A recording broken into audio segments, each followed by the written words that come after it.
The end of humanity. Everything around was covered with snow. Mason and Max moved through the endless snowy desert. Even though they were warmly dressed and well-equipped, the frost penetrated them to the bones. Not far from them, a lonely frozen tree could be seen, near which was the silhouette of a man. They came closer and closer, and it was clear that the silhouette of a man was tied with a rope to a tree. Max assumed that this man ended his life by hanging. Mason took a closer look at the silhouette and said that it is really very difficult to survive in such conditions, so he understands his action like no one else. They had already approached almost densely and began to hear the silhouette of a man growling loudly and displeasedly.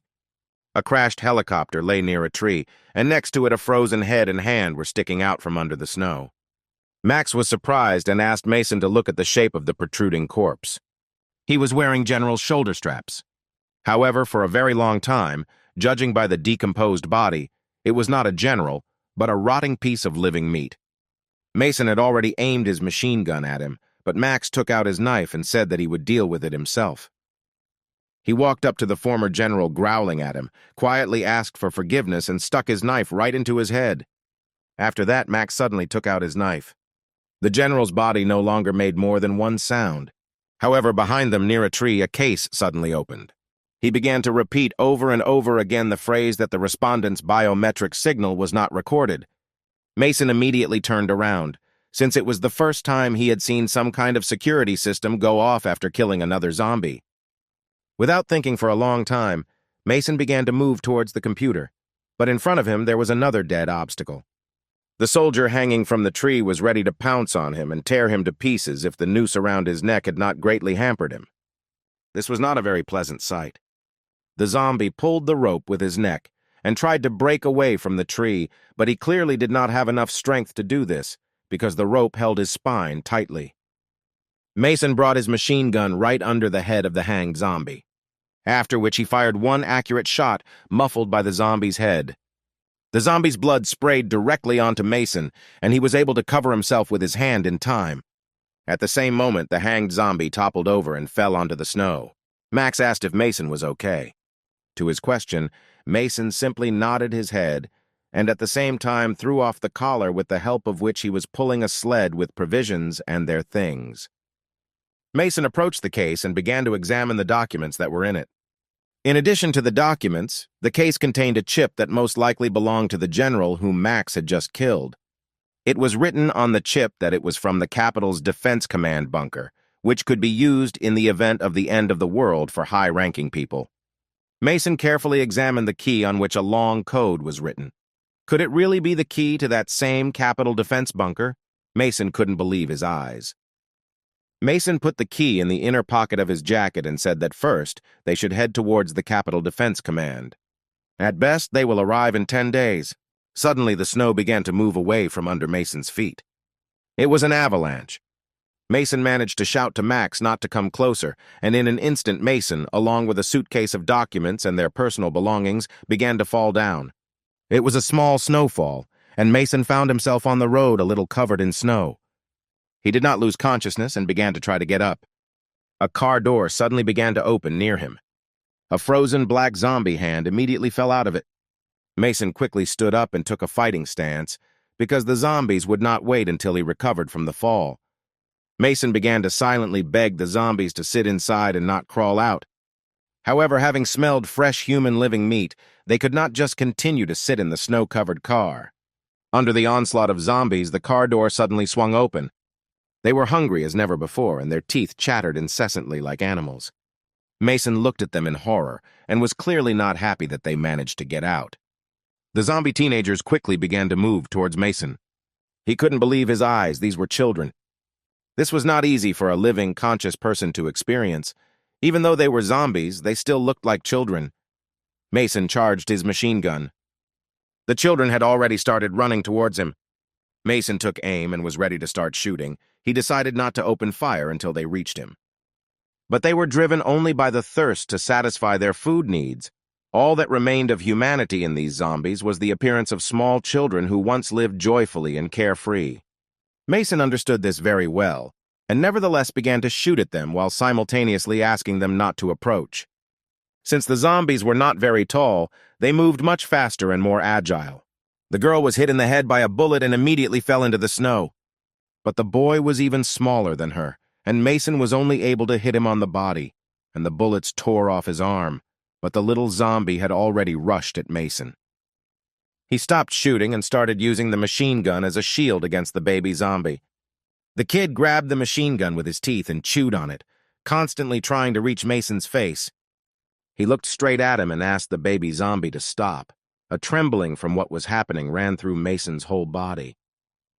He had never imagined seeing something like this before, just as he had never killed such small zombies before. Mason decided that it was time to end this no matter the cost and threw the little zombie aside. The zombie baby fell on the snow a few meters from Mason. Mason said only one phrase: "The living must remain alive." Without keeping him waiting for long, the zombie baby rushed at Mason again. He pointed his machine gun at him and again said that the living must live and began to pull the trigger. However, no shot was fired. Mason looked down at his machine gun. He didn't have much time left. He pulled the bolt and it became clear that the cartridge was jammed in the barrel. He managed to quickly eliminate the delay and raised his machine gun again. The baby zombie was already a meter away from him and rushed at the machine gun. The muzzle of the machine gun rested directly on the baby zombie's only eye. At the same moment, Mason pulled the trigger and the machine gun fired. The sound of an M16 machine gun shot, muffled by the zombie's head, sounded again. The shot sent the baby zombie flying several meters away. Mason began to breathe quickly, reassuring himself that everything was over. He stood in the middle of huge snow caps and looked at the bodies of zombie kids, who now did not make more than one sound, and all around you could only hear how quickly snowflakes were falling to the ground. Max asked Mason whether he should stay at the top or should he go down and help. Mason told Max to be ready to go out but not to come down. He will collect the papers and quickly go up to him. Mason was collecting papers when he suddenly began to hear the cracking of ice under his feet. Mason was not the only one above who heard the crack of ice, but also zombies floating under the ice. Without listening to Mason, Max began to descend from the mountain. Mason slowly and calmly put the papers back into the case and again reminded Max that he had ordered him to stay upstairs. However, Max began to dust himself off and said that he could not stand aside and was ready to help. Mason picked up the case and the machine gun and began to quickly move back to the top. He told Max to look at his feet because they were standing on the water. They urgently needed to evacuate. The situation now was not the best that could happen to them. Mason began to move towards Max when suddenly Max was attacked from behind. He didn't have time to do anything when another zombie attacked him from behind from the snow and bit him in the neck. Mason stopped and couldn't believe that Max was so unlucky after what they went through together. Mason understood that Max would now also become a zombie and began to slowly raise his machine gun. Max was already being chewed by several zombies and he was screaming in pain and begging Mason to shoot him.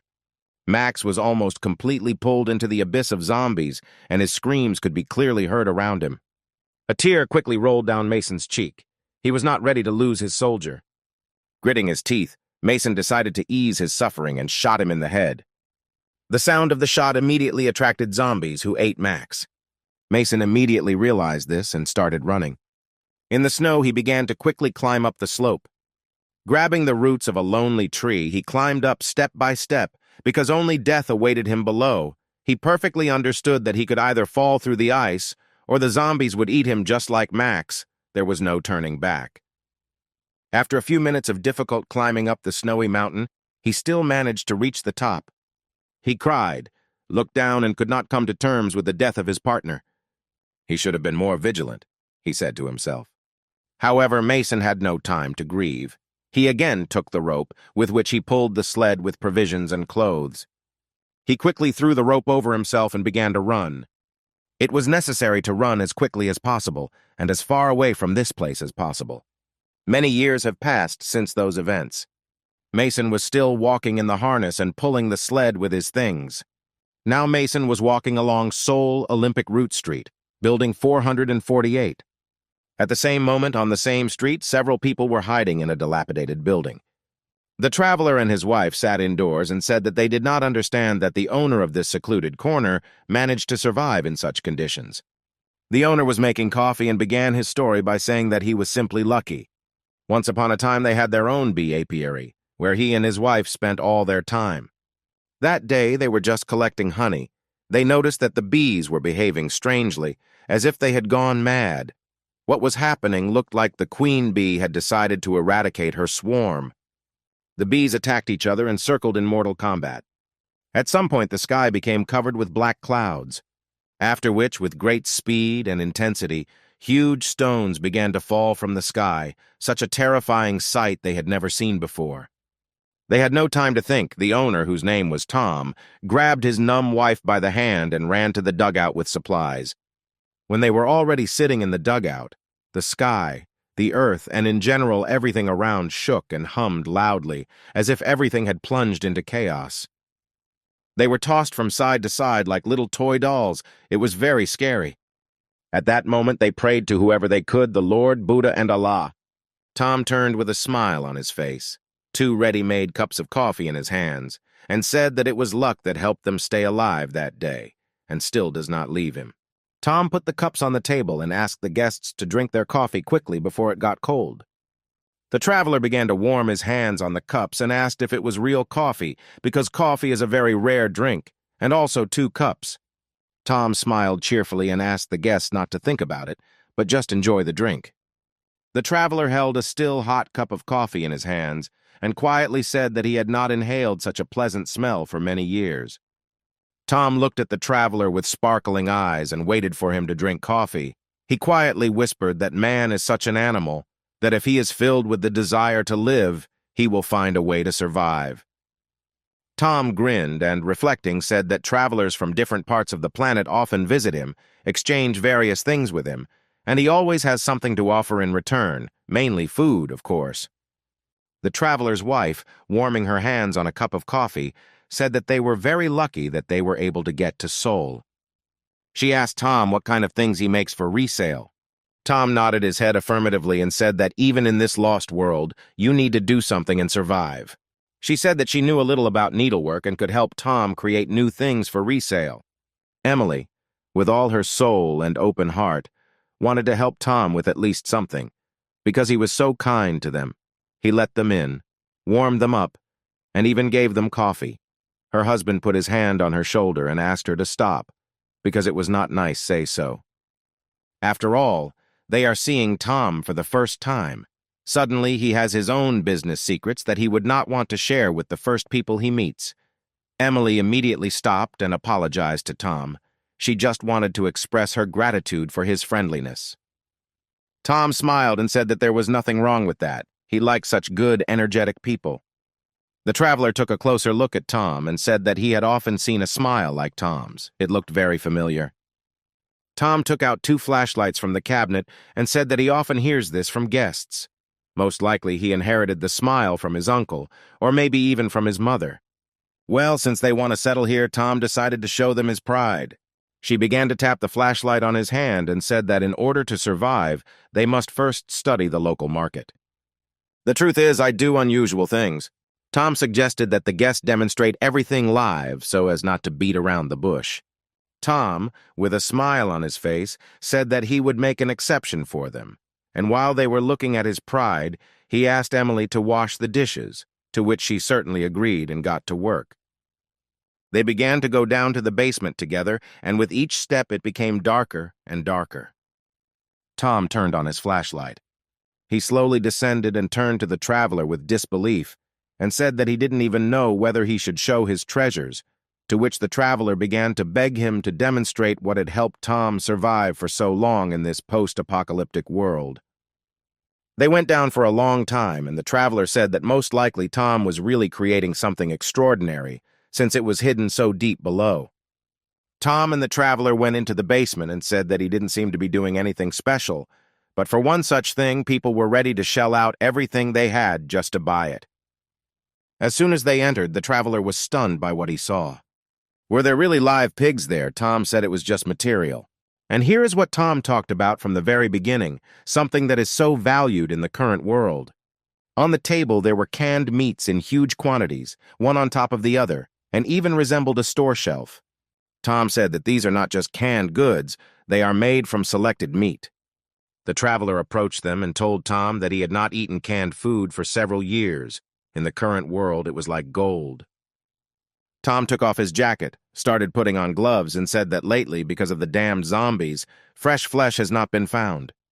Tom stood near his table with tools and chose. The traveler said that he and his wife tried to eat wild animals, but most of them were rotten inside. And these pigs looked very clean and well-fed. The traveler said that his request might sound shameless, but maybe he could take one can and share it with his wife. When the traveler turned around, Tom stood behind him, already dressed in a waterproof apron for cutting meat, and in his hands was a hammer. He quietly said that the traveler really had no shame or conscience. The traveler was frightened. He immediately asked again what Tom answered him. Tom said that the traveler has no shame. The traveler looked at Tom and asked why he took the hammer. Tom, with a smile on his face, said that the traveler was saying some nonsense. How, in his opinion, did he make so much canned food, really from a couple of precious pigs? He only adds 20% pork to his canned food, but the remaining 80 are completely different meat. The traveler understood everything. He began to back away with fear in his eyes and cold sweat on his face. He retreated further and further back when suddenly he ran into something with his back. Turning around, he saw the secret ingredient that Tom added to his canned food. The traveler remembered where Tom's smile was so familiar to him from. At the same moment, the hammer hit the target with great speed, and blood sprayed from the head. The pigs immediately began to rush around the room and squeal loudly. A few drops of blood fell on Tom's face. He looked at the traveler lying on the floor and waited to see if he could finish speaking, or if one blow was enough. The traveler, choking on blood, said, "Tom, Tom the Ripper." Tom was even a little happy that he had once gained popularity. He turned around and loudly called Emily to come downstairs. He again loudly asked her to come down and heard that she was quickly going down the stairs. The smile did not leave Tom's face, because now he had enough meat for a new portion of canned food. The basement was filled with the smell of fresh blood. Drops of blood were dropped one by one into a bucket on the floor. Tom stood near the bucket and said out loud that he still doesn't understand why the little people strive to get to Seoul. Tom, like many maniacs, loved to talk to himself.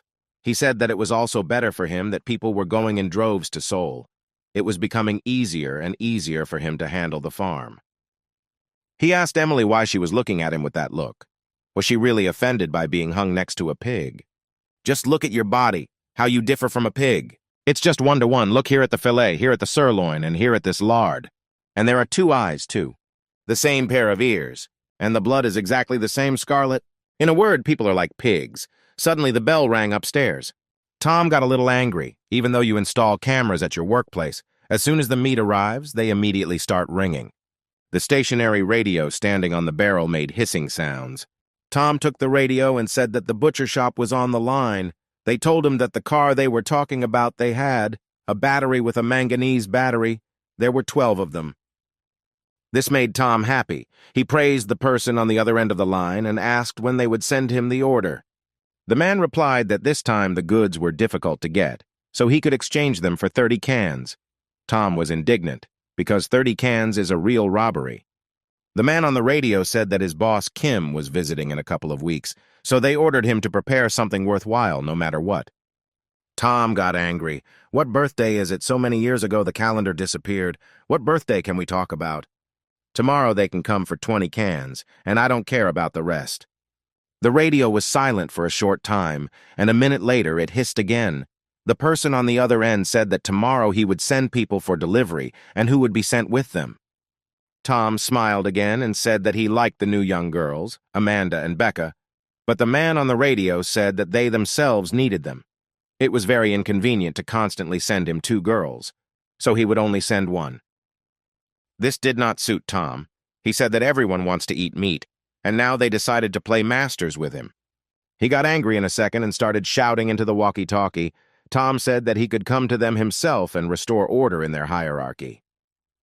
Tom roared like an animal that had not received its prey. He said that he was ready to come to them and divide them into people and livestock. Maybe this way their brains would come into place, and they would finally understand who could be refused and who could not. If they want to live, then they shouldn't contradict Tom. He was filled with rage. He tried to calm down a little and threw the radio away, stopped, and exhaled a little. Then he picked up the radio again and calmly announced that this was the end of the message. The radio was silent for about a minute, and finally the man said that tomorrow he would send 2 girls along with the package. This suited Tom. He turned off the radio. How dare they even argue with him? The tension turned into a headache. Tom thought that it would be nice to visit them and dance the knife dance so that they would not forget who the real boss is here. No, we need to think positive today, Amanda and Becca. Tom decided to go to bed early today in order to properly relieve tension tomorrow. Mason was watching Tom through the optical sight. He zoomed in and out with his sight to understand how he knew this place so well. Mason remembered this place and realized that he had finally arrived in Seoul. He wondered what kind of person it was who single-handedly privatized this huge building. If only this person turned out to be good, Mason still needs to find out a lot about the situation happening in Seoul. Mason did not dare to immediately go to the discovered person. First, he should watch him. If everything looks safe, then you can go to this person. On the other hand, Mason saw a half-sunken huge cruiser. It's time to look for a place to stay for the night. Mason, crunching his soles in the snow, went inside the ship. He examined the ship from the inside. There are many windows in the guest rooms. If even a weak light leaks out, Mason will expose himself to danger both from passing zombies and from living people. In truth, zombies, of course, scared Mason a lot, but he was much more afraid of the living because they have intelligence.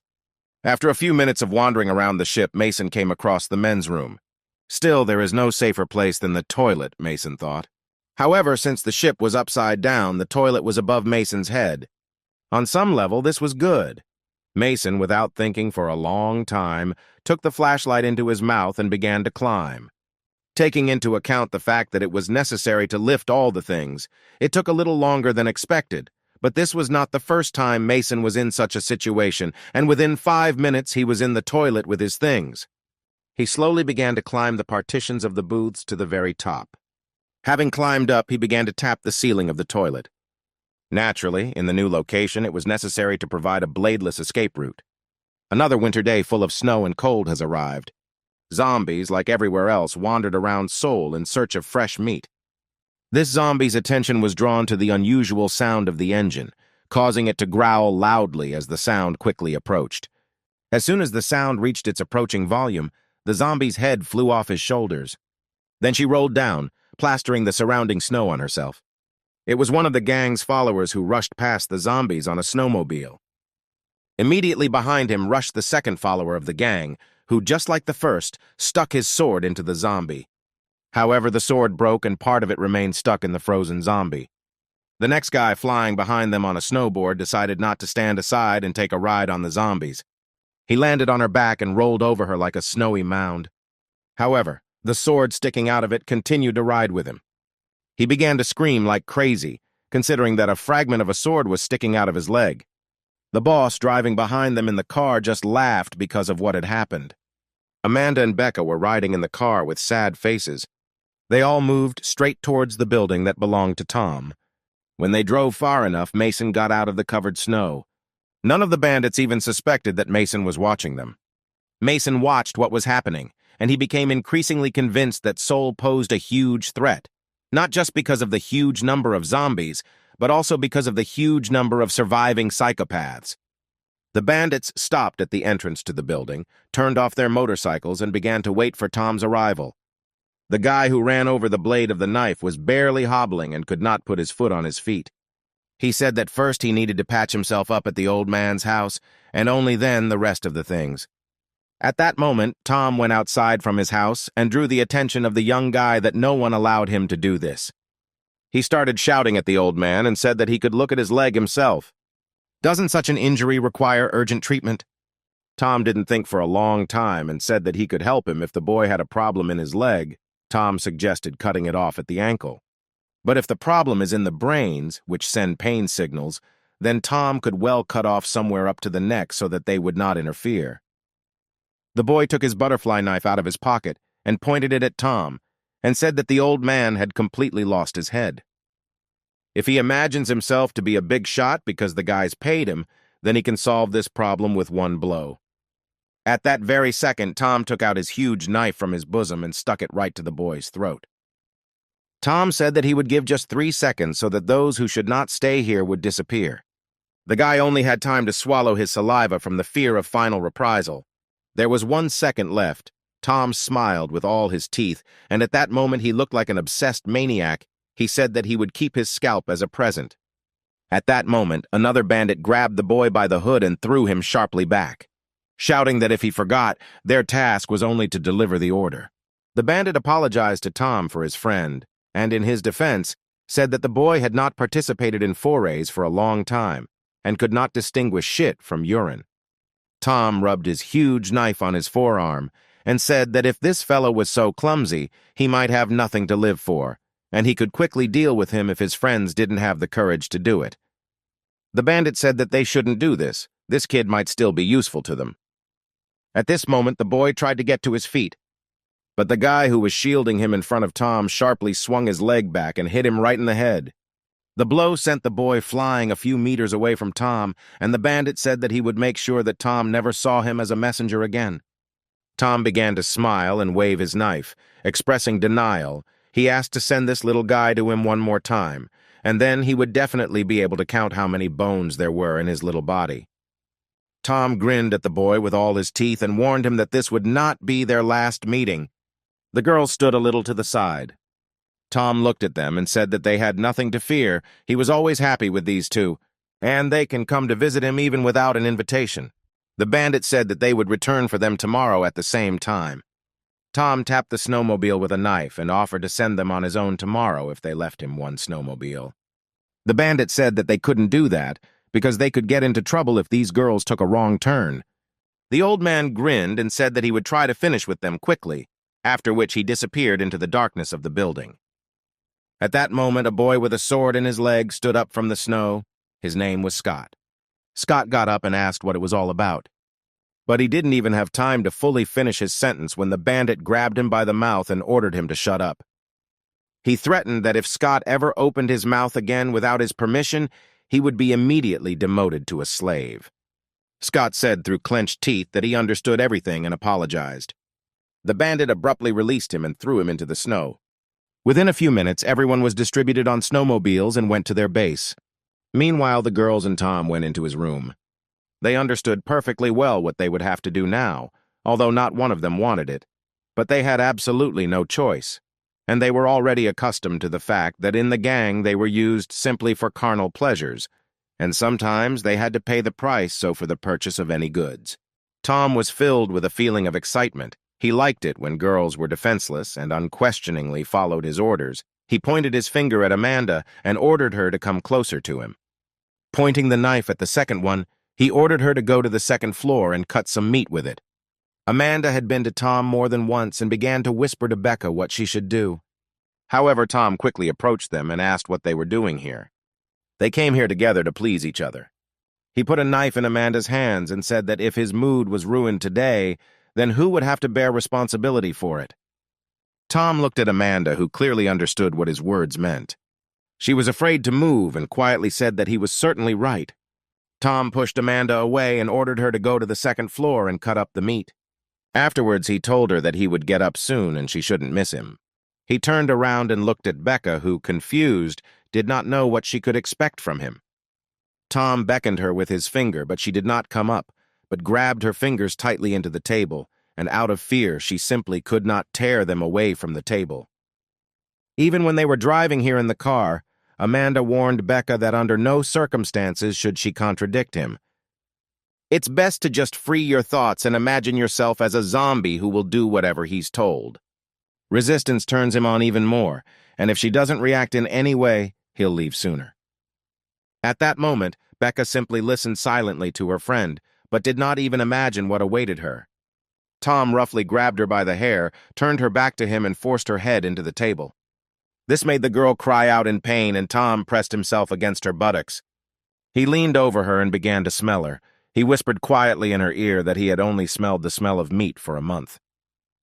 But when he inhales the scent of a young girl, he simply enjoys it. With a huge smile on his face, he said that he really wanted to kill her. At this time, the bandits were driving to the base. Scott was unhappy with the situation. He turned to Henry and said that he did everything he was told to do, but if he continued to be beaten and humiliated in front of the slaves' eyes, then in the future they would not take him seriously at all. These dogs won't even listen then. Before he had time to finish this, a new blow from Henry landed on his nose. Scott immediately coughed and grabbed his face with both hands. The driver asked not to fill his car with blood because it would be difficult to clean it later. The driver threw a napkin at Scott and said that even if he received one badge, this does not mean at all that he can now go where he doesn't need to go. Henry hovered over Scott and asked him to listen carefully. Once upon a time, the bastard Tom was a policeman and with a very bad character. But Tom was not just a policeman. He caught not only criminals, he also kept all ordinary people in fear. He was famous for his cruelty to everyone who surrounded him. If he didn't like the person's appearance, then something would happen at home, so he was exiled to the provinces. However, in the village he began to drink a lot, and one day he massacred the entire village. Then the number of those killed exceeded 30 people. In general, he went completely crazy. It's better not to touch this mad dog, he's a real psycho. Scott wiped the blood coming from his nose and asked if Tom was such a psychopath. Then why haven't they killed him yet? Henry said that a more correct question here is why they still haven't killed him. Continue to make deals and sometimes even grovel, as happened now. The answer to this question is very simple. He is a real zombie killer. Here in the vicinity of Seoul, there are 3 legendary psychos. As there are rumors in the basements of the prison, there is a surviving group of prisoners. It was rumored that these 3 had already caught hundreds of thousands of zombies. If you listen to those who climb to them from the lower regions, you can hear from them stories about how the snow begins to melt and zombies come out from under the snow to hunt in whole flocks. And here you don't need to think for long. Soon hordes of zombies will rush up straight for food. Seoul is their final destination one way or another, and Tom, even though he's crazy, even though he's a murderer, if he helps defend the city from zombies, then they can only thank him. So tomorrow when they go to pick up the girls, there's no point in even breathing in Tom's direction. You just need to silently pick up the girls and leave. Scott understood everything and apologized to Henry. Henry said that Scott doesn't bother him. He's worried about Tom, from whom you can expect anything. He's as kind as he is today, only when he's killing. A new day arrived, and the guys were driving to Tom's house to pick up the girls. They drove closer and closer and saw 2 silhouettes standing on the street. The girls had been standing on the street for more than an hour. They didn't know where to go, but they didn't want to go back to Tom, even if it cost them their lives. Becky's hand was all cut up with a knife. This complete psycho took up his task again. He couldn't just enjoy the girl, he was turned on by screams, torment, and bullying. All this time, Mason spent the night on the ship and watched what was happening. Now he was more prepared for the sudden appearance of people or zombies. He hung bells around the entire perimeter. A rope with bells hung both at the entrance and in the elevator shaft. Everything around was quite quiet, and there were no signs of trouble. However, the peace did not last as long as we would have liked. Zombies with red eyes were advancing in droves. Bells were ringing everywhere. One by one, they made sounds of approaching danger. But Mason was fast asleep. He did not hear any of them. No one had attacked him in the middle of the night for a long time, especially since the last 2 nights passed quite calmly, and it seemed that the ship was completely empty. He slept soundly and quietly chanted the words that, in secret from others, he wandered, shedding tears. Mason dreamed of his military base called Eagle. Mason was a tank driver, and his rank was sergeant. When he arrived again from his next training trip, the lieutenant asked him about his date with the girl today. The lieutenant told Mason that his girlfriend was already in the waiting room and could not wait for him. Mason thanked the lieutenant for the information and quickly began to get ready to see his girlfriend. 5 minutes later, he reached the meeting room. His girlfriend did not behave as usual. She sat stiffly and was not at all happy about their conversation. She said that she would no longer come to him. Mason looked at her in surprise and did not understand why she was doing this. What happened? She couldn't find the right words. She said that she had wanted to tell him for a long time, but couldn't bring herself to do it. She was afraid to upset him, because now he was not having the easiest time until he reached the rank of corporal, and because of this, many people grab weapons and, God forbid, desert. She didn't even look at him and said it as if to the floor. Mason said with a smile that he doesn't shoot a pistol, he's a tanker. The girl looked into his eyes with hope and asked if he could understand her. Mason, without losing his composure, said that everything was clear here. Let everyone live their own lives. The girl immediately supported him and said that he had always been like this. He didn't need anything. That's probably why they should break up. Mason began to adjust his cap and asked her not to start making this conversation worse, and if they were to break up, then perhaps they should break up on a good note. She quickly stood up and thanked him for his time with a smile. Then she slowly began to leave the room.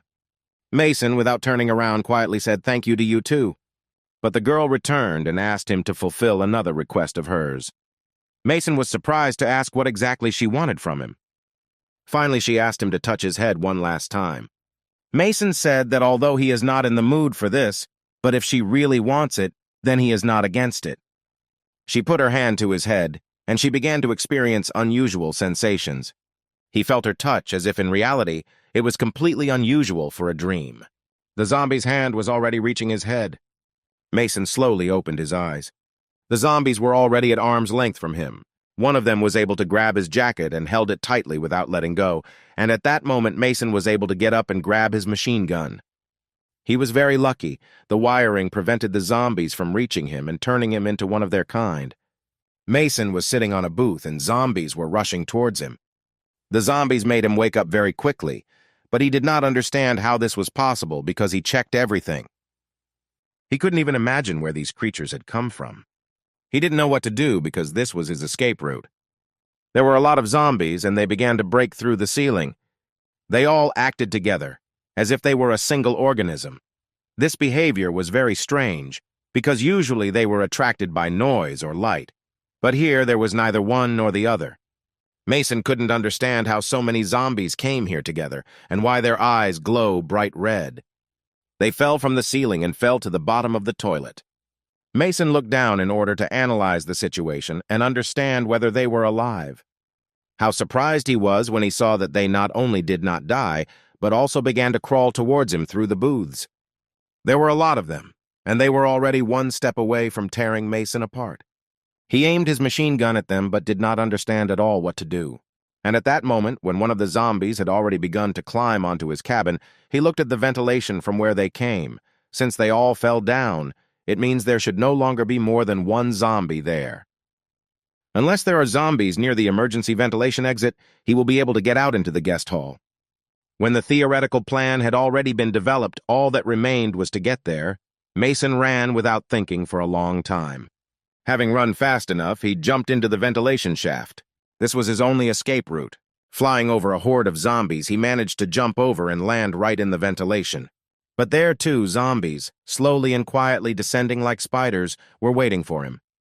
Mason thought only about one thing, that he would be able to survive. Quickly reaching the guest lounge, he looked down and there didn't seem to be more than one zombie there. However, behind him he heard a growl that did not stop and was approaching. There was no choice, and he jumped from the ventilation into the guest hall. The floor there was not very strong, and he began to slide down at great speed, at the same time trying to aim at the zombies approaching him. At some point, he broke the glass of the ship with his back and now began to roll down the stern of the ship. He fell into the snow and began to aim at the window, from which came the terrible growling of the vile dead. It was very cold outside, but due to the rush of adrenaline and fear that filled Mason from his toes to his head, so far he did not feel the cold at all. Suddenly he heard a crash under his feet. From under the ice, a dead cold hand grabbed his leg. Another drowned zombie whose eyes glowed red, just like the zombies from the ship. Mason looked closely and realized that huge hordes of drowned zombies were also raging under the ice, their path blocked only by solid water. For a second he remembered his friend Max, the one with whom he had wandered together for a long time around the frozen world, before that tragic moment with the melted ice. The second hand came out right from under the snow and grabbed Mason by the leg. This zombie looked a lot like Max. Could it really be him? Using his clothes, he climbed higher and higher on Mason, and he became numb and could not move. Max told him why he abandoned him then, left him alone to die, and did not deprive him of this terrible fate. Without ceasing, he asked why he did this to him. Why? From behind, someone called out to Mason and asked him to come to his senses. Mason shook his head and realized that he was just imagining it. All the zombies continued to be under the ice. Behind Mason, there was a man who was piercing the ice with a long harpoon. He said that in such conditions one should not lose vigilance. Even though there is only a hand on the surface, but if you grab it, it is very difficult to tear it off. Mason was glad that there was at least someone alive here. The man turned to him and said that he should only beware of those zombies with bright red eyes, because they are very thoughtful and extremely dangerous guys. The man said that the ice has not melted yet. He cuts off their hands on their heads, a kind of farming. Mason apologized and said that he does not know the local customs. He came from far away and fell upon him out of the blue. The man began to take off his hat and scarf from his face, saying that there was nothing to apologize to him for. He continued to harpoon through the ice and zombie heads. The man said that apparently Mason needed somewhere to warm up, and he could offer to spend the night with him. He finally took off his mask, and he can also offer you a cup of coffee. Mason looked at the man and realized that this was exactly the man he had been watching all these days. Tom introduced himself and said that he managed to get some very good coffee. He pointed his finger where to go and waited for an answer from Mason. The cold gradually began to penetrate Mason's body. Tom looked at him and assumed that he was running away in what he had.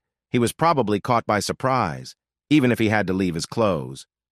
Mason scratched his head and said that he really was in trouble. Tom asked with interest if Mason had any other things that were worth coming back for. Mason, without thinking for a long time, said that old clothes were all he had. Then it's not worth risking your life for this. Tom said that he has a lot of old clothes at home and they can pick them up for Mason. Meanwhile, Mason's things were in the closet, including a machine gun hidden in his things. However, Mason thought that it was not worth talking about it right away. It would be better if it remained his little secret.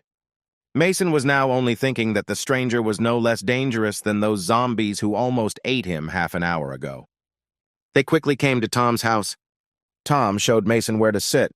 It was a little warmer there than in other places in the dilapidated apartment. Before Mason had time to sit down, Tom threw him a jacket. Tom started making coffee and asked Mason how he managed to survive in such chaos, to which Mason replied that he was very cowardly, so he was able to avoid trouble. Tom asked him if there was anyone else with him, or if he had been traveling alone from the very beginning. Mason had already put on his jacket and put his machine gun on his hands. He said that his partner died a few years ago, and since then he has been traveling alone. The world is big, there are a lot of zombies everywhere, and he just had to always be careful. That's why he's still alive. Tom was making coffee and said that he most likely understood what kind of person Mason was. Mason became interested and asked Tom what he meant. Tom, without turning around, said that Mason was tiring. You turn the words of adults around. You don't listen to others. In general, you are a person with a bad character. Mason didn't immediately understand what was going on, but he immediately apologized if Tom thought he was rude. He didn't want to offend him. Tom walked up to him with a cup of coffee and said with a smile on his face that he was just joking. Mason grabbed the cup with both hands and said that he really could have been rude because he hadn't talked to anyone for so long, and he simply could have forgotten what it was. Mason remembered Tom's words about being careful of red eyes, what he meant. Tom asked in surprise if this was the first time he had seen a zombie with red eyes. Mason said that in the places where he had been, all the zombies had ordinary eyes, or there were none at all. Tom didn't even believe him right away. Were there really no red-eyed zombies anywhere else? Mason nodded his head and said that this was the first time he had seen such zombies in Seoul. Tom thought about it because it was quite strange, but most likely Mason was just lucky. But since he is so interested in learning about red-eyed zombies, Mason, without waiting for an answer, said that he was just incredibly interested in learning more about them. But Tom scratched his head and said that maybe he shouldn't reveal such first-class information to a fool. Mason looked at Tom with pleading eyes and said that he would be very grateful for such important information. Tom liked how Mason reacted and said that such a nice boy could reveal this secret. Tom asked him to listen carefully and not interrupt, because this area used to be a zombie world. But even so, Tom said that he really wanted to get this hotel, and he is the kind of guy who gets what he wants. He gritted his teeth and killed every last one of them. However, on the subway, he had the opportunity to meet this creature for the first time in his life. The zombie stood alone on the very edge of the platform, and his eyes glowed bright red, which distinguished him from all those whom he killed that day. Then I didn't suspect anything wrong.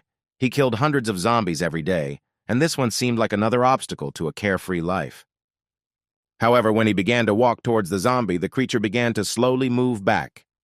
He asked Mason if he had ever seen a zombie back away at the sight of a person, to which Mason responded with surprise that he had never seen such a thing before.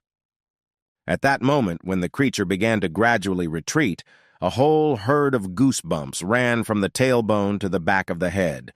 Over the many years of the zombie apocalypse, my senses are developing more than ever, so I stopped and thought that I shouldn't follow the creature's lead. I started to step back a little. I stepped back and looked around. In the doorway, I saw whole hordes of red-eyed creatures looking at me from the darkness. These creatures waited until I went beyond a certain line.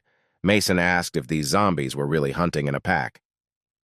Tom said he didn't know what they were doing, but they were clearly wiser than the average dumb zombies that wander around the world aimlessly. Tom said that even though he was running very fast, he still felt cold on his back.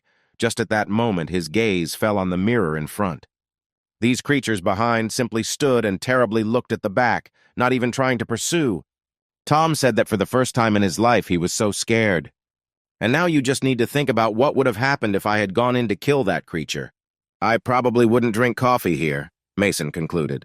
Tom poured coffee into his glass and said that his hunches rarely let him down.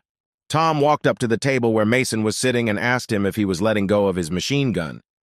It's probably just hard to trust people after so many years of loneliness. Mason looked at his machine gun and said that he felt somehow calmer with a weapon in his hands. After all, unarmed people have no choice but to trust those people who have weapons in their hands. Tom said that Mason is completely right, but armed people are not always good. Tom stood over Mason and asked him if he was good. Mason said that he couldn't say for sure. Mason said he tried to live his life trying not to hurt other people. Mason decided to change the subject and said that this coffee has a very pleasant aroma.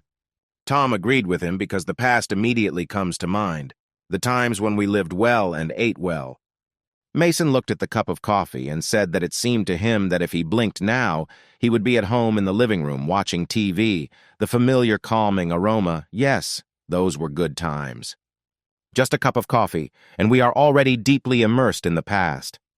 Tom addressed Mason in a personal manner, and he said that he shouldn't do that, because Tom is clearly quite more experienced than him. Tom said that everyone has their own time in one way or another, and the way they address each other is absolutely nothing means in the current world. Tom went to his locker and took out flashlights. He asked Mason if he wasn't interested in how he managed to survive, if anything. By going down, he could get the answer to this fascinating question. Tom said he makes awesome stuff. They are very popular among the survivors, and Mason may be very surprised when he sees them. Tom beckoned him with his hand and said it wouldn't take long. Mason was in no hurry to agree. He looked at the table and saw 2 imprints from cups on it. Then he looked down into the basement again. Mason suspected something was wrong and quickly said that he was very tired and would like to get some sleep first. He apologized to Tom because he has all his heart for him. Tom turned around and said that it was okay. No need for an apology. We could go later. After that, they went to the upper floors of the hotel. Tom walked ahead, and Mason still held the weapon in his hands and was ready to use it at any moment. Mason looked down. It was quite high. Tom said that it was very dark here, just one mistake, and you could go straight to the next world. Mason said that he is used to such darkness, and he always walks with extreme caution. Then we'll part ways here, Tom said. He suggested that Mason go up the stairs to the floor above. There were many empty rooms there, and he could occupy any of them. Mason thanked Tom for taking care of him today. Tom said that it was nothing, and if they were lucky tonight, they would see each other alive tomorrow. As soon as they parted, Mason removed his left hand from the machine gun and discovered that it was sweating a lot, and everything inside him sank. Still, new acquaintances are not so easy. Mason entered the first room he came across. The glass was broken, and it could hardly be called a room at all. Mason went to the window and took a closer look. There was a light in the distance. When Mason was standing near the window below, Tom shouted to him that before he lit the fire, he should fix the curtains. The fire would be of no use if the cold entered the room. Mason asked Tom if it was possible to light a fire here, to which he received an answer that there was no need to worry about it. It was quite safe here. Then Mason got to work and began fixing the curtains, after which he began to collect fire sticks lying around the room. The trouble is, he has neither a lighter nor matches. He took a stick with him and decided to ask Tom for some fire, hoping that he would not refuse it. Mason went to the door and knocked. Tom carefully opened the door and asked what else he needed. Mason handed him a stick and asked him to borrow at least a little light. The old man looked at him with displeasure but still took the stick and went deeper into the room. Mason decided to look into the room while he was setting a stick on fire for him. It was as if there was something in the bathroom. Mason couldn't see what was there when Tom appeared.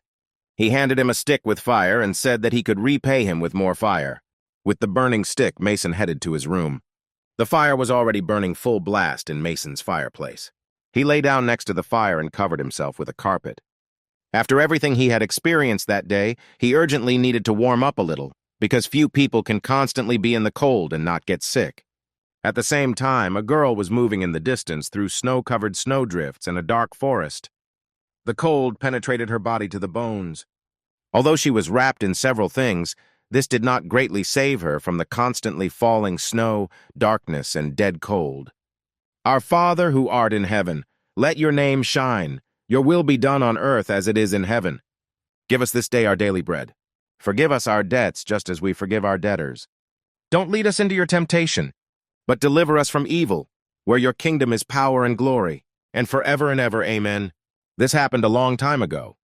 The plane was rapidly losing altitude, and they were approaching the ground at great speed. Melinda was one of the passengers on this plane. One of the engines on the plane was on fire, and a crash was inevitable. Melinda understood this very well. She quickly took out her phone and started texting her mother. Mom immediately answered her that she simply had to survive in any way. She would always be waiting for her at the specified address. She tried to call her mother, but the network was not available. At that moment, meteorites began to fly near the plane. The sister grabbed Melinda's hand. She was very scared that they would break. Melinda tried to calm her sister down and said that everything would work out for them. However, they were flying over the sea, and meteorites were flying near their plane one after another, so the burning engine was not their biggest problem. The plane crashed, but the mother wrote to her daughter that after landing she should inject herself with the L1 vaccine. The directions for use are written on the bottle. Several years have passed. Survivors of the crash on their way meet strangers. One of them introduces himself as a pastor and tells them that he is the leader of a group of survivors. Their group is called Silent Prayer. Melinda said that they were heading to Seoul. The pastor said that he could help them. They could warm up and replenish their strength in their shelter, after which they agreed to follow him. The survivors from the pastor's team were glad that they were able to meet such young girls. One of the pastor's people asked if Melinda was in a women's musical group. A couple of years ago, it would have been difficult for ordinary people to see her. The pastor said that God really smiled on them. If not God, then who prepared such a wonderful meeting for them? By that time, they had already approached the church. The pastor was opening the entrance, and at that moment, Melinda saw a tattoo on his leg. Such tattoos are worn by members of criminal gangs. This seriously confused Melinda. Something was clearly wrong here. The pastor opened the entrance to the church and asked everyone to enter. They walked along the dark corridor of the church and had almost entered the main hall. The pastor asked them not to be shy and get to know the followers of the church. Rejoice, brothers and sisters. The pastor said that he plans to get married and propose his hand and heart to the newly arrived Melinda. The bandit said that everyone should get a little bit of it, otherwise it's not serious. He wanted to take it all for himself at once. One of the bandits said that if he is called a shepherd, this does not mean that he has ceased to be mortal. The bespectacled bandit said that you shouldn't be so greedy. And once they specifically agreed that if they find something valuable together, then everyone should get something good. The old bandit supported. The loot should be divided among everyone and everyone should try it. At his age, there was only melancholy all around. The pastor smiled and said that if the majority was of this opinion, he would not interfere. Then first, we need to let her go in a circle. The door to their room was slightly open. Melinda stood at the door and perfectly heard the bandits discussing her future fate. She immediately ran to her sister. Melinda said that she should not be afraid of anything and should listen to her very carefully. It looks like these people are not real shepherds. She held her sister by the shoulders and said that these are very scary people. Therefore, first they need to quickly get out of there, but the sister immediately asked what would happen next. If they managed to escape, then where should they go next? The girl didn't believe Melinda. She said that if they ran away, they might freeze to death on the street. Melinda said that until this time they had managed to survive, and now they will succeed. By any means they must get to Seoul, and their mother will be waiting for them there. The girl was still wary of Melanie's words. She was very scared even without her words. Melinda said they had to do what they had to do one way or another. The girl said that the director constantly repeated these words. Melinda confirmed that the principal said such nonsense all the time, but these words were more appropriate for this moment than ever. She took the girl by the hand and rushed to the exit.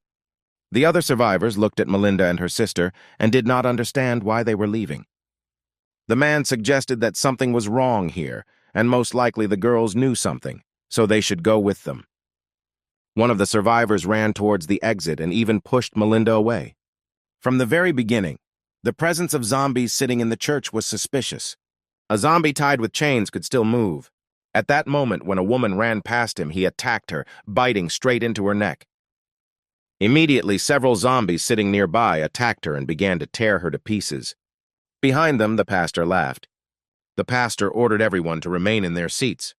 The oldest bandit looked out of the room and said that they shouldn't have moved without permission.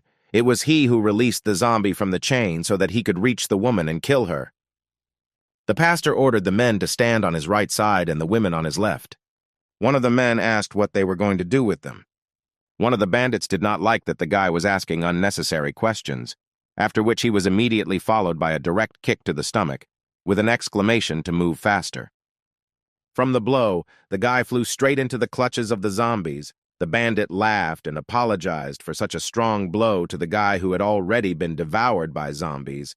The pastor asked not to do this again. They need to save their workforce. Everyone around was horrified by what had happened, and the pastor reminded them that they needed to quickly follow orders.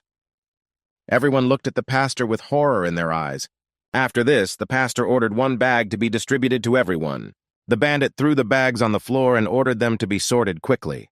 Everyone should take one bag and go outside and start collecting. One of the women asked what this meant because it was cold and snowing outside. Now the meaning of collecting is a little different than before.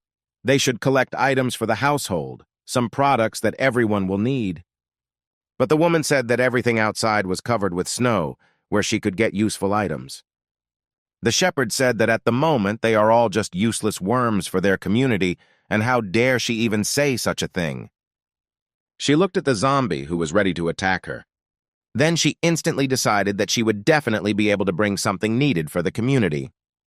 It's better that way, and let no one even think about returning empty-handed unless, of course, they want to join the ranks of domestic zombies.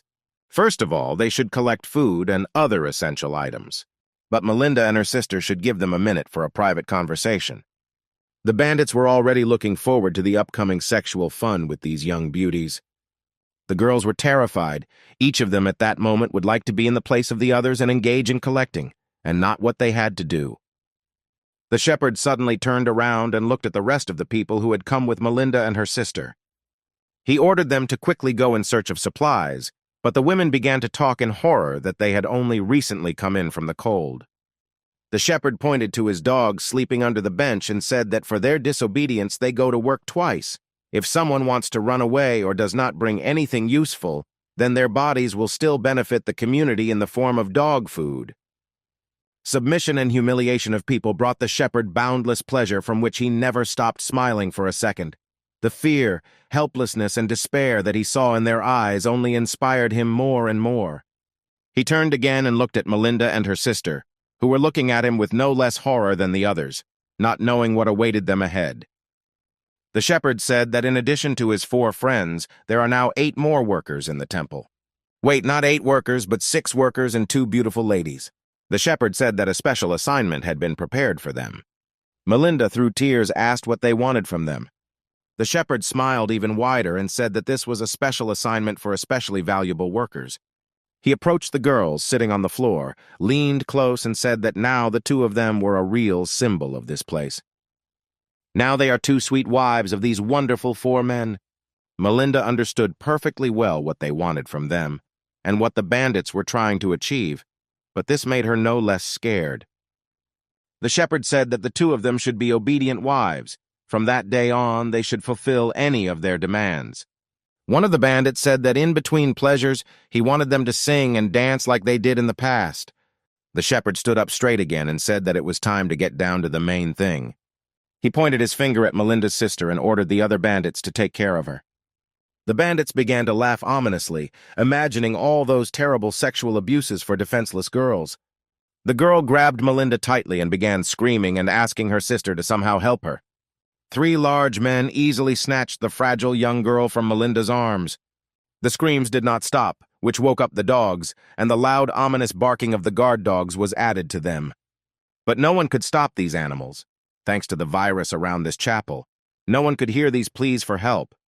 It had long been very difficult to meet a living person on the street. Several hours passed after this. The naked shepherd danced joyfully in his room and hummed a song. He turned around and said that he had done this to women many times before. But according to his personal feelings, Melinda was the best. He couldn't even describe the entire range of emotions in words, but it was excellent. He had not had such a delightful mood for a long time. He took a cigarette out of the pack and said that recently he had really become a real believer. Those who managed to survive, very smart people in the country, about 90% of the population died or turned into zombies. He lit a cigarette and said that in the religious prison in which he had been kept for many years, everything was the opposite. About 90% of the prisoners survived and are healthy to this day. He laughed loudly. How could it be that all those who were facing the death penalty survived, while everyone else died like flies? The shepherd knew for sure that all the most sinister criminals survived, which means God is protecting them. Otherwise, how could they survive so easily? After these words, he laughed out loud again. How glad he was. Most likely the outstanding judge who sentenced him was also already a corpse. Melinda lay behind him, covering her head with a blanket, and did not stop trembling. The shepherd turned to her and menacingly asked if she believed in God. Melinda lay silently and was afraid to move. Then the shepherd came up to the bedside table and said that she was completely right. What kind of conversations can there be when it's high time to get down to business? However, first, like a real shepherd, he must thank Melinda for giving him such a wonderful mood. He took out an inkwell with thick black paint. Approaching the stove, he poured paint into a small container, which was intended for heating liquids. When the paint began to boil, he dipped a small metal pencil into it. The shepherd said that from today, Melinda's life will change. He approached her and said that every time she brings him pleasure, he will leave a mark on her with the words, "Well done." The shepherd abruptly grabbed her hand sticking out from under the blanket and pulled it towards him. He turned his hand palm up and asked Melinda how many marks he should leave on it today. He slammed burning paint into Melinda's palm, causing her to scream and try to pull her hand away from the monster's strong grip. Her screams excited the shepherd even more. With his other hand, he grabbed the blanket that covered the girl's naked body. He abruptly tore the blanket off the girl and said that it was high time to get rid of this blanket, which greatly interfered with their relationship. Fragile and defenseless, Melinda could not resist a large, well-developed man.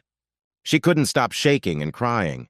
Just a few years ago, she couldn't have imagined that she would find herself in such a situation and be so defenseless. The shepherd laughed and held her hand tightly, waiting for the red to be well absorbed under her skin. Other bandits also quietly peeked out from behind the door, waiting for the shepherd to finish with her and leave Melinda to the other bandits. She saw them peeking from behind the door and understood perfectly well that she would never be able to forget this church again. Having replayed these terrifying memories in her head, she looked at her hand, which was covered with tattoos made by the shepherd. The cold winter wind that pervaded her entire body did not stop covering her with snow, but Melinda did not stop looking at her hand. A minute later, she clenched her hand into a fist and thought that everything terrible was over. She is no longer the fragile and defenseless girl she was several years ago. Now she is a real warrior who is ready to overcome any challenge in order to achieve her goal.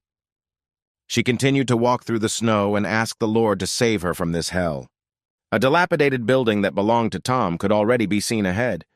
Meanwhile, in the room where Mason was staying, it had already become a little warmer, and only the crackling of the fire could be heard. Tom watched from outside the room. He had long wanted to kill Mason, but the machine gun, which Mason never parted with for a second, did not make him as decisive as he would have liked. Tom only saw a machine gun sticking out from under the carpet, but Mason was not visible. Most likely he was cold and trying to warm up. Tom continued to quietly stand at the door and watch Mason. After standing like that for a while, Tom scratched the back of his head with a knife, because he didn't notice anything suspicious.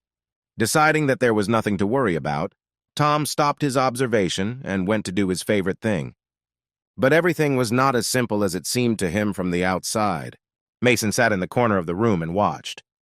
The fact that Tom came here and watched him was not just like that. He either wanted to attack or was assessing the situation. After sitting in the cold for a long time, Mason's body moved much slower than usual. He slowly got to his feet and warmed up a little. First, he needed to find out if he could trust Tom and what he wanted to show him in the basement. Mason moved around the building as quietly as possible, unlike Tom, who walked around his house boldly, freely, and correspondingly loudly. Going down to the basement, Tom stopped abruptly. It seemed to him that someone was watching him. He turned sharply and shone his flashlight at the top of the stairs. But there was no one and nothing behind him. Everything was as always. Tom grinned and put the lantern away. He yawned and thought it was just his imagination, given that it was very late at night. Mason, meanwhile, stood outside the door and practically did not breathe, so as not to give himself away. When Tom put the flashlight away, Mason exhaled with relief and relaxed a little. However, it became clear to him that if Tom was so wary of the slightest rustle, then he definitely had something to hide. Tom went into the basement through the plastic wrap and began asking his pigs if they were eating well. Tom put on his apron and gloves, which he always had ready and intended for cutting meat, while the pigs squealed loudly as they took food from each other. Tom said that he gives them well-processed meat, but if they still can't eat it, then he will have to open up a dozen carcasses and throw them out into the street. While cutting up a pork carcass, he said that this probably shouldn't be done, because zombies would come running to the smell of fresh meat.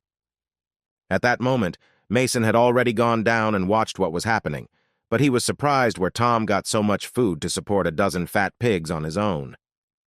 He opened the plastic curtain a little and took a closer look at what the pigs were eating so quickly and deliciously. When he saw this, he lost his mind for a few seconds. Altogether, the pigs ate the human body piece by piece. Everything around was covered in blood, but the pigs were so hungry that they didn't even pay any attention to Mason. When the realization of what was happening came to him, he could barely restrain his vomiting, which was rolling stronger and stronger from his stomach. Tom continued to cut up the pig carcass, and due to the loud eating of the pigs, he did not suspect anything. He calmly continued to do his favorite thing, quietly humming a song he had invented. Mason quietly and quickly climbed the stairs, continuing to hold back the urge to vomit. When he climbed the stairs, he began to breathe calmly, leaving vomit in his stomach, but he could not even imagine that he would see something like that. Mason thought that he should get out of here as quickly as possible. Now he was sure that the people who came here last time went to feed the pigs. It was a real hell on earth.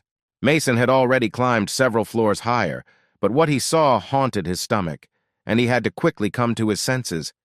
However, before leaving this damn place, he decided to quickly look into Tom's room, because he definitely saw something moving in the bathroom, and this was the perfect moment to check his guess. When he opened the door, it creaked a little. He entered the room and began to examine it. There was a smell of food all around. Near Tom's bed, he saw several open tin cans. There was also a good military knife there. At first, Mason wanted to take it for himself. But then I thought that Tom would definitely notice this loss, and he also had knives that he could use after discovering the loss. Suddenly, something began to gurgle in the bathroom. Mason began to tiptoe towards the bathroom. He definitely saw that something was moving here in the bathroom, so he looked there very carefully, being careful of an attack. There were many empty and half-full bottles of detergent scattered around the bathtub. They were everywhere, and the bathroom was most likely filled with this product. But why does Tom need all this? Why does he need so much money? After everything he saw, Mason clearly understood that Tom was clearly not fighting germs here. He took a stick standing on the floor, which was clearly intended for stirring, and began this task. After stirring the thick liquid from it a little, zombie heads immediately began to float up. Seeing this, Mason jumped back in horror. The heads were still alive and made growling sounds.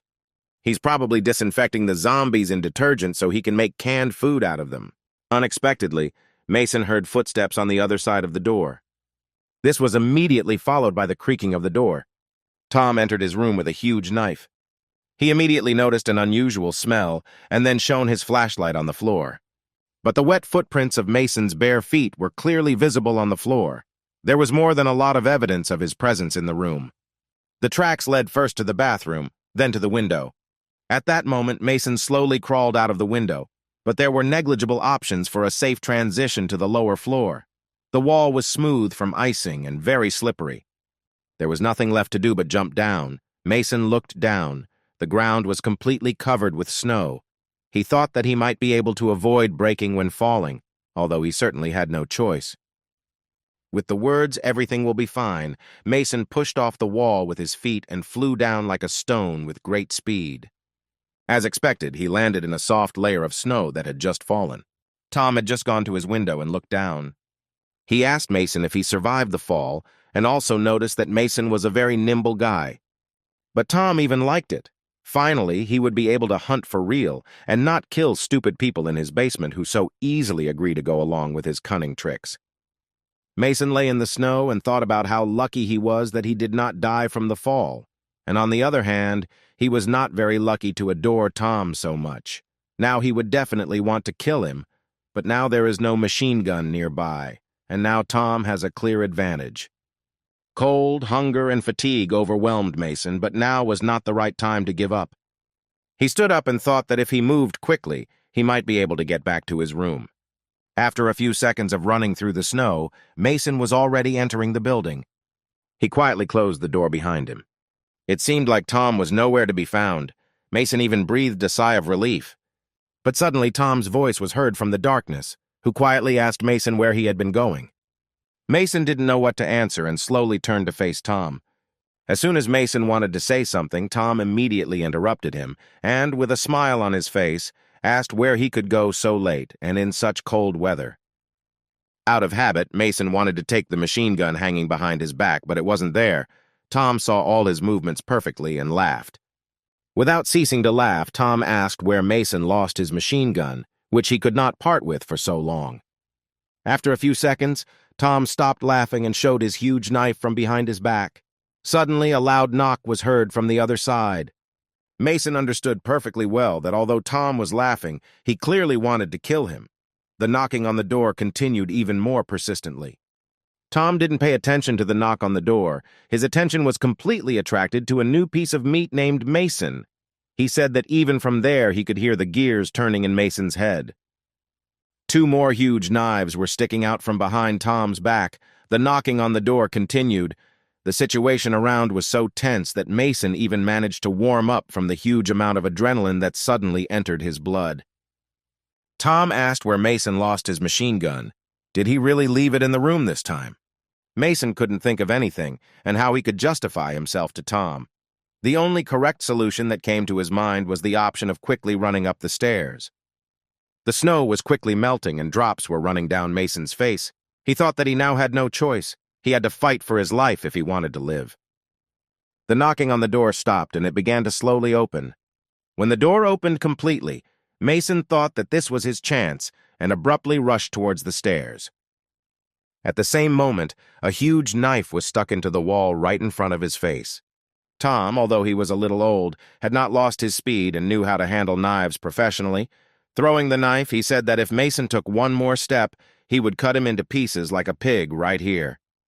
This frightened Mason even more, and he stood still, afraid to move. At this tense moment, Melinda entered the building and immediately apologized for the disturbance. She was very cold, which is why she moved slowly and her speech was unhurried. Immediately after apologizing, she asked for help. Mason, like Tom, did not expect her arrival, but if not for her appearance here and now, Mason might already be dead. Tom couldn't believe his eyes. Melinda's appearance clouded his mind. Mason looked at Tom again and noticed that he was looking at the girl. There might not be a better moment, Mason thought. This time he was not abrupt and began to slowly move towards the stairs. Silence and tension hung in the room again, and Mason, taking advantage of the situation, began to slowly move up the stairs. Tom didn't take his eyes off Melinda and couldn't believe that this was all happening for real. He didn't even pay any attention to Mason. The girl also silently looked at Tom and waited for at least some reaction from him. He said that he could not even imagine this meeting in his dreams. Melinda stood silently, looked at him, and again began to ask for help. After everything that she had to go through in the church, she thought that it could not be worse anywhere. Time has traveled several years into the past. It was Tom's prison cell, a damp, foul-smelling, rotten place. Tom sat in the lotus position and imagined freedom. A voice came from the next cell, and a man asked what he was doing. Tom sharply told him to shut up and not interfere. In his thoughts, he grabbed another bitch and threw her on the bed. Tom quickly moved his hand, and imagined a voice behind the wall asked how Tom was not disgusted by thinking about dead girls. The voice behind the wall confused Tom, and he did not finish what he started, after which he slowly stood up in order to continue the conversation with his brother in misfortune. A voice behind the wall asked if Tom remembered what day it was today. Tom touched the wall in order to feel what time it was by the heating of the wall. Tom determined from the wall that morning had already come. He asked his cellmate if he had a good dream today, to which the cellmate replied that today angels came to him from heaven. Tom laughed and said that angels could not come to such a brutal serial killer as he, only in hell were they waiting for him. A voice behind the wall said that Tom is much younger than him, and why does he suddenly allow himself to talk to him like that? If they were together in a cell, then Tom would already be dead. A voice behind the wall told Tom not to forget, because even if he killed 100 people, he was only in second place. Tom said he couldn't argue with that. But if he is executed today, Tom will be in first place. The voice behind the wall fell silent and did not answer. Tom, smiling, asked if he was offended by him, because it has always been the case that the person who lives longer comes first. The voice said that even though Tom is a bastard, this time he is definitely right. The steps of prison guards were heard in the corridor. Over the years spent behind bars, Tom had perfectly learned to distinguish the steps, voices, and even breathing of prison guards. They came to the next cell. One of the guards said that everyone understood perfectly well why they came, so he should behave correctly and not play tricks. The voice said that the head of the security himself came to visit him, where such an honor came from, but asked him to be gentler, because touching a criminal can also hurt. The head of security ordered him to be quiet. The prisoner immediately asked for a deal. He would be quiet if he was allowed to transfer something to the next cell. Tom didn't know what his unfortunate brother wanted to convey to him. Even though they had already been in prison for many years, they had never even seen each other. The prisoner said that this was a letter that he wrote to his only neighbor before his death. The warden ordered him to show what he had in his hand. There really was just paper. Then he was allowed to give the letter to Tom. A hand with a piece of folded paper climbed into Tom's cell through the door hole. Tom leaned over incredulously and slowly took the paper. A voice behind the door said that he was giving him the last thing he had. Tom didn't know what it was and asked what kind of paper it was. The prisoner told Tom to take this paper and not deny himself anything else.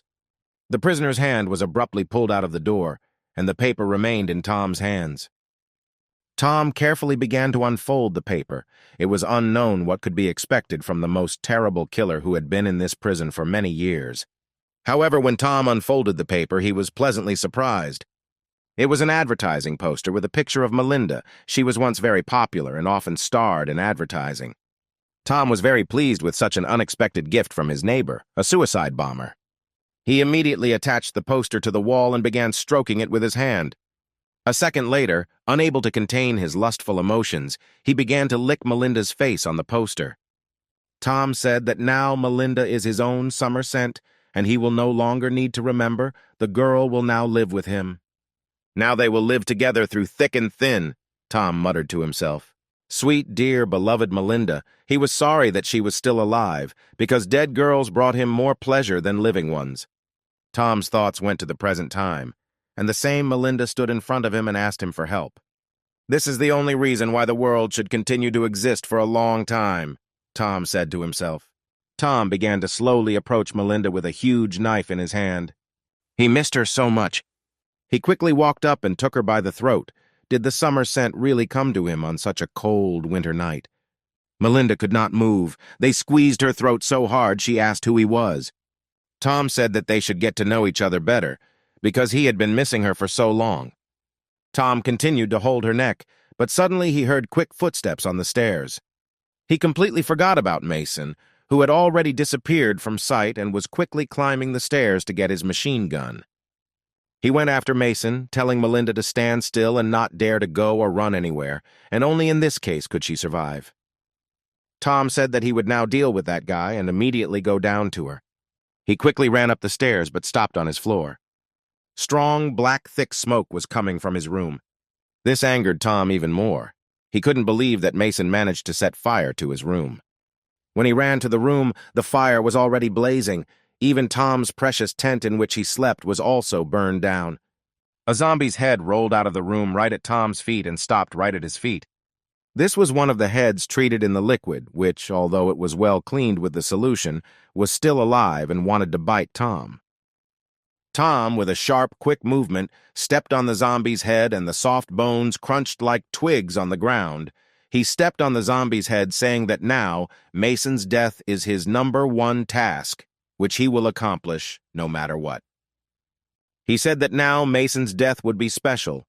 He would cut him slowly, piece by piece, starting from his feet, and continue cutting until he began to choke on his own blood.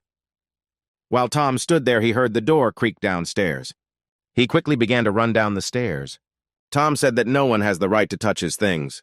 When he went downstairs, the door was open and only snow and cold were blowing into the building. Tom thought only of one thing. If Mason had left the girl, then maybe he would have killed him quickly.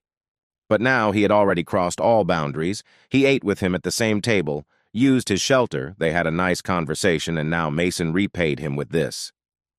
He burned down the canning room, revealed his little secret, and now he also took the girl who, from the moment she came to this building, became his property. Now this small piece of meat has seriously angered Tom. What does it mean it's time to start the hunt, and where could they go on a winter night in the world of the zombie apocalypse? Tom quickly threw on a warm winter jacket. He put on a hat, gloves, and a bulletproof vest.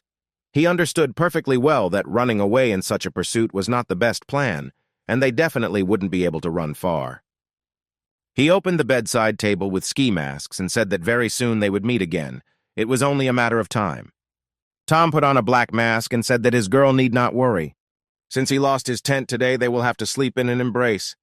But a baby rat who is engaged in sabotage is better off running without stopping. There was no one in the area, and the footprints of 2 people were clearly visible in the snow. Tom looked at them and thought that their escape could only bring pain and disappointment. Meanwhile, Mason and Melinda had just reached the place that was familiar to him in this once huge city. Tom followed their fresh trail, not yet covered by the snow, and understood perfectly well that they were heading towards the ship. Tom thought that it was not for nothing that Mason returned to the ship infested with zombies. Most likely he hid something there. He looked at the sky. The snow was falling less and less, and this could only mean one thing. The snowstorm would end very soon, and it would not be difficult to catch their trail wherever they went. The only problem for him was what Mason hid on the ship. Tom continued to walk towards the ship, and the sounds of gunfire began to be heard from there. However, the shots were not ordinary. The shooting was fast and did not stop. Tom thought that if Mason did not reload his weapon when shooting, now he realized what was hidden on the ship. It was definitely a machine gun. Now the situation was not what Tom wanted. The machine gun clearly added problems to him, but he had nothing to lose, and no matter what he decided to take revenge on Mason, even if it cost him his life. At this time, the sounds of gunfire did not stop on the ship, and fresh corpses of zombies were scattered everywhere. Mason stood on top of his toilet stall with a machine gun in his hands. He looked around and there wasn't a single living zombie around. Mason turned around and looked at the booth and asked if everything was okay. A frightened Melinda looked out of the booth and said that except for the hordes of zombies who wanted to eat them, she was fine. After making sure that everything was quiet around, Melinda descended from the booth in which she was hiding to the ground. She silently and slowly approached Mason, and he already thought that he was due gratitude for his exploits. But before he had time to rejoice, a strong woman's slap landed in his face. Mason didn't understand why she hit him, because he had saved her life twice already. The first when he saved her from the terrible killer Tom, and now when he killed a whole horde of zombies. Melinda said it was obvious. She asked for help. She wanted to get to a safe place, and he brought her to a real zombie ship. Mason said that she should also thank him, because he saved her from the bloodthirsty monster, because she did not see what was in Tom's basement. She didn't listen to him and said that before she came here, she had seen a lot, but she had never been in such a den for zombies. A rather loud argument began between them. Mason began to defend his position and said that in that basement there are corpses of people lying. But Melinda interrupted him again, asking how he could even survive if he had never seen the corpses of people. She looked Mason in the eyes and directly asked if he didn't have to kill living people to survive, but Mason stood silently and could not answer her. Although a whole mountain of zombie corpses lay behind Mason, he could not gather his thoughts and clearly answer the girl to her simple question. He apologized to her and said that he only wanted the best for her and did not want to put her in danger. He apologized again. He thought about the fact that he really brought the girl into a zombie-infested ship, where not only he, but also the girl could die. Mason said that he was thinking first of all about how he could quickly find his machine gun in order to defend himself, because she needed to understand that if he died, then she would die too, or she would be devoured by zombies, or the same thing could happen to her, Duval. Melinda lowered her head and apologized to Mason for hitting him. It was all emotional.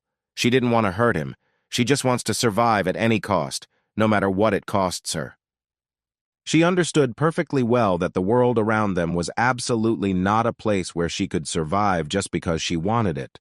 So she, as a fragile girl, needed male protection.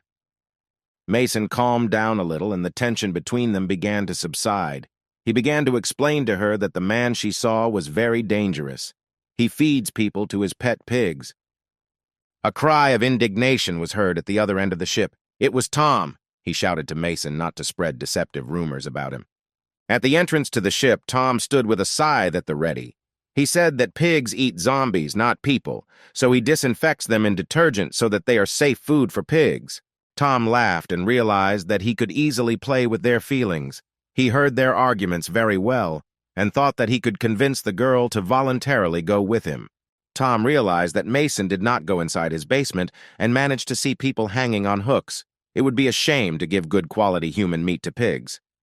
Tom continued talking and said that the girl would obviously be safer with him, in a cozy, warm house, where there was plenty of food and no zombies, like here on the ship. Tom said that if she stays with Mason, then either she will be eaten by zombies, or she herself will become a zombie. She doesn't have many options here, or of course he will be glad to see her in his house. Tom understood that the girl was confused and wanted to finally get to a safe place. He said that such a beautiful girl like her should live in a warm place with good food. She was shivering from the cold, and Tom said that he had several canned meats at home for her. There was still hot coffee and many other goodies that they had dreamed of for so long after the zombie apocalypse. He lured her to him with all his possibilities. Tom said that he would not allow the girl to die, freeze, or remain hungry. He could give all this to her if she was a grateful girl and did what he told her. Melinda held her neck, remembering how Tom met her, and wondering what the right thing to do now, and who to believe. Tom said that he understands perfectly well how those scum treated her. They are simply not people, but real animals who cover up their vile actions by living in the church. She looked at Tom in surprise. Did he really know from those scum who had mocked her for so long? Melinda finally lowered her head and didn't know what to do right. Tom said that he had a walkie-talkie with him, and although the signal was quite weak, the former prisoners living in the church would definitely hear it. He said that they should be glad that he found their girl. Hearing his words and thinking about those bastards, Melinda could not stand it and began to cry. Tom saw this and realized that he had a great effect on the girl's consciousness. He took off the mask and asked her not to cry. He is not a bad person at all. Moreover, he is very reasonable, and everything will be fine if they are friends. She must make decisions herself. Tom asked if she would go with him or return to those dirty scum who are neither people nor animals. She began to walk towards Tom and begged him not to tell them anything over the radio. Mason stood in shock and could not believe that Melinda would agree to go to Tom after everything that he told her about him. She cried and slowly walked towards Tom. He encouraged her and said that this was the right decision on her part. Melinda was almost leaving, but Mason took her hand and asked her not to leave. He said that it was not necessary to choose between two evils. He could help her, because she was talking about the people with whom she had a meeting planned here. Mason asked her to come with him, Together they could cope. They could survive. Melinda stopped, looked at Mason, and thought what the right thing to do now, because her action could determine her fate. Tom began to approach them. He had already taken out his huge knife. He did not like how Mason behaved from their very first meeting. He behaved like a fool, and then only engaged in sabotage. He slowly approached and asked Mason if he knew why this current world is so good. Without waiting for an answer, he himself said that now there are no rules or laws. Those people who have power can do whatever they want, and now he will also understand this once and for all. Mason raised the machine gun and told him to stay where he was or he would shoot. Mason did not wait and pulled the trigger, but the machine gun did not fire. He clearly did not expect such a turn of events. Tom laughed and asked what happened. Had he run out of bullets? What a shame. Mason lowered the machine gun and cowered in fear. Tom stood on the head of the dead red-eyed zombie and asked Mason how long he thought it would take him to reach them. Is it possible that during this time Mason will have time to get the bullets, reload the machine gun, and fire? Tom got ready to run and said that they would check it now. It was scary not only for Melinda but also for Mason. The two of them were trembling. It was not clear whether it was from the cold or from fear, but one thing was clear, that Mason would definitely not be able to reload the machine gun so quickly, especially since Tom handled knives very well and could kill him with great speed. Stepping back, he came across a metal rod sticking out of a broken wall. Then a thought came to his mind. Perhaps this very rod could save them. Mason grabbed this rod with his bare hand so tightly that some of its pointed parts began to dig into his skin and bring unbearable pain.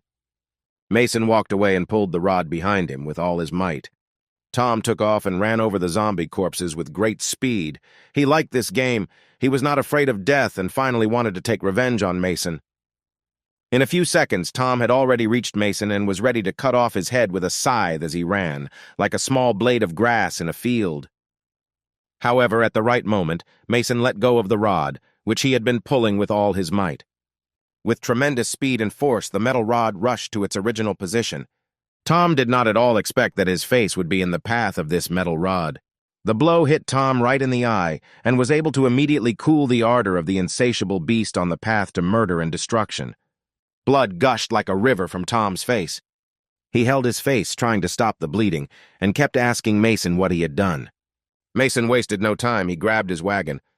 Then he immediately took Melinda by the hand and they began to run without looking back. They had no way back. They both understood that Tom would not leave them alone, but perhaps these injuries would delay him enough to run away and hide his tracks. Tom stood covered in blood and looked after them. Could they really fool him again?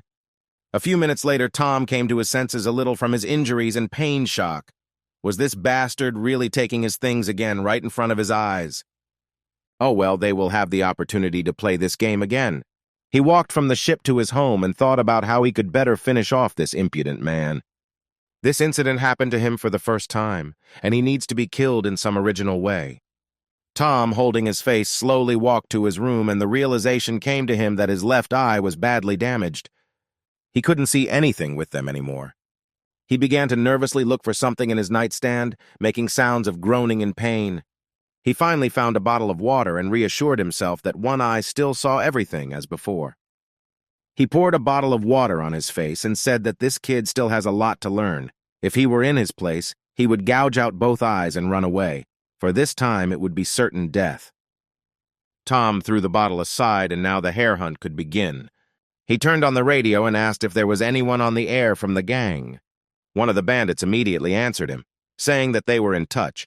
Tom said that two young men were moving towards them. When they spotted them, they should just pass on their coordinates. Tom ordered the bandits not to touch any of them. He just needed information about where they were. Until he arrives, he asks not to capture them, but better not to show in any way that they have been spotted and are being monitored. The bandit replied that he would report his request to the top, and only then they would give him an answer. Tom could not stand it and said that he did not care about his reports. If not for him, then none of this small gang would have survived.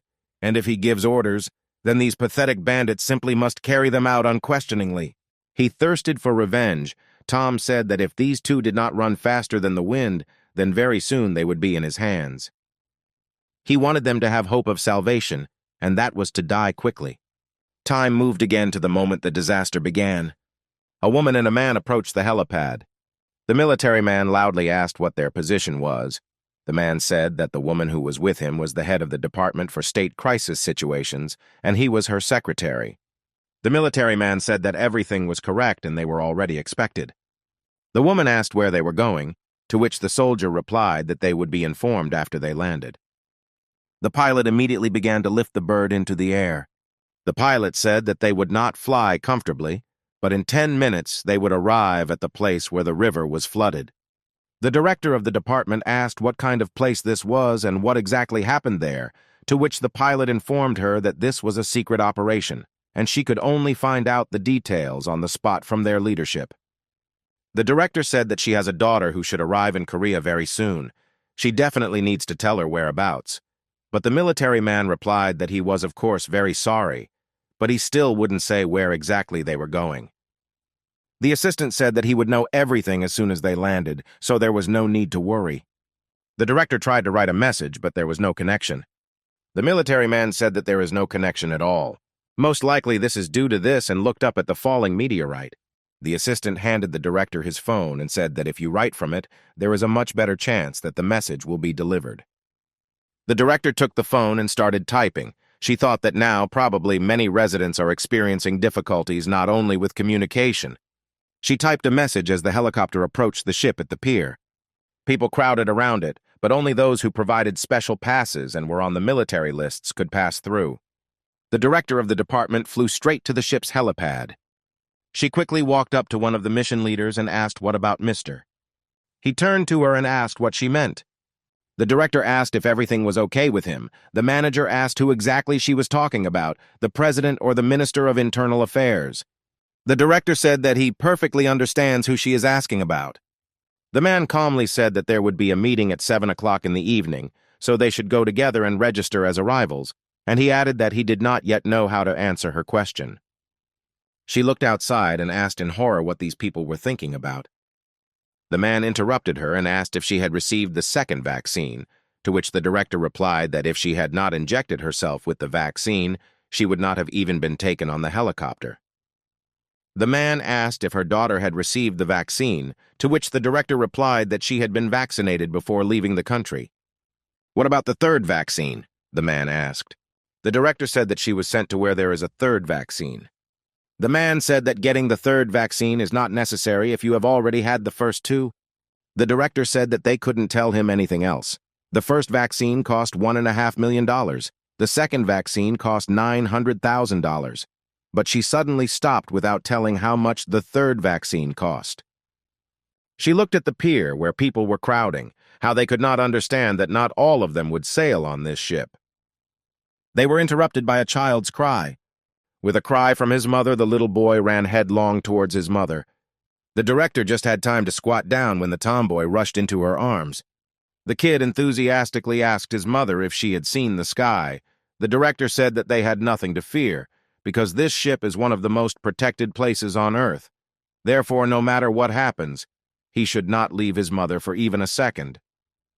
The kid asked where his sister was. Had she really not arrived yet?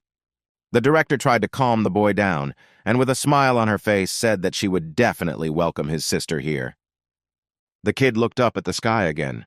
There, one by one, fiery stones flew to the ground at great speed. It was Melinda's mother. It was she who sent her messages when they fell, and the main message of these messages was that you need to survive. At any cost, it was these words of her mother that gave her a chance and hope for salvation.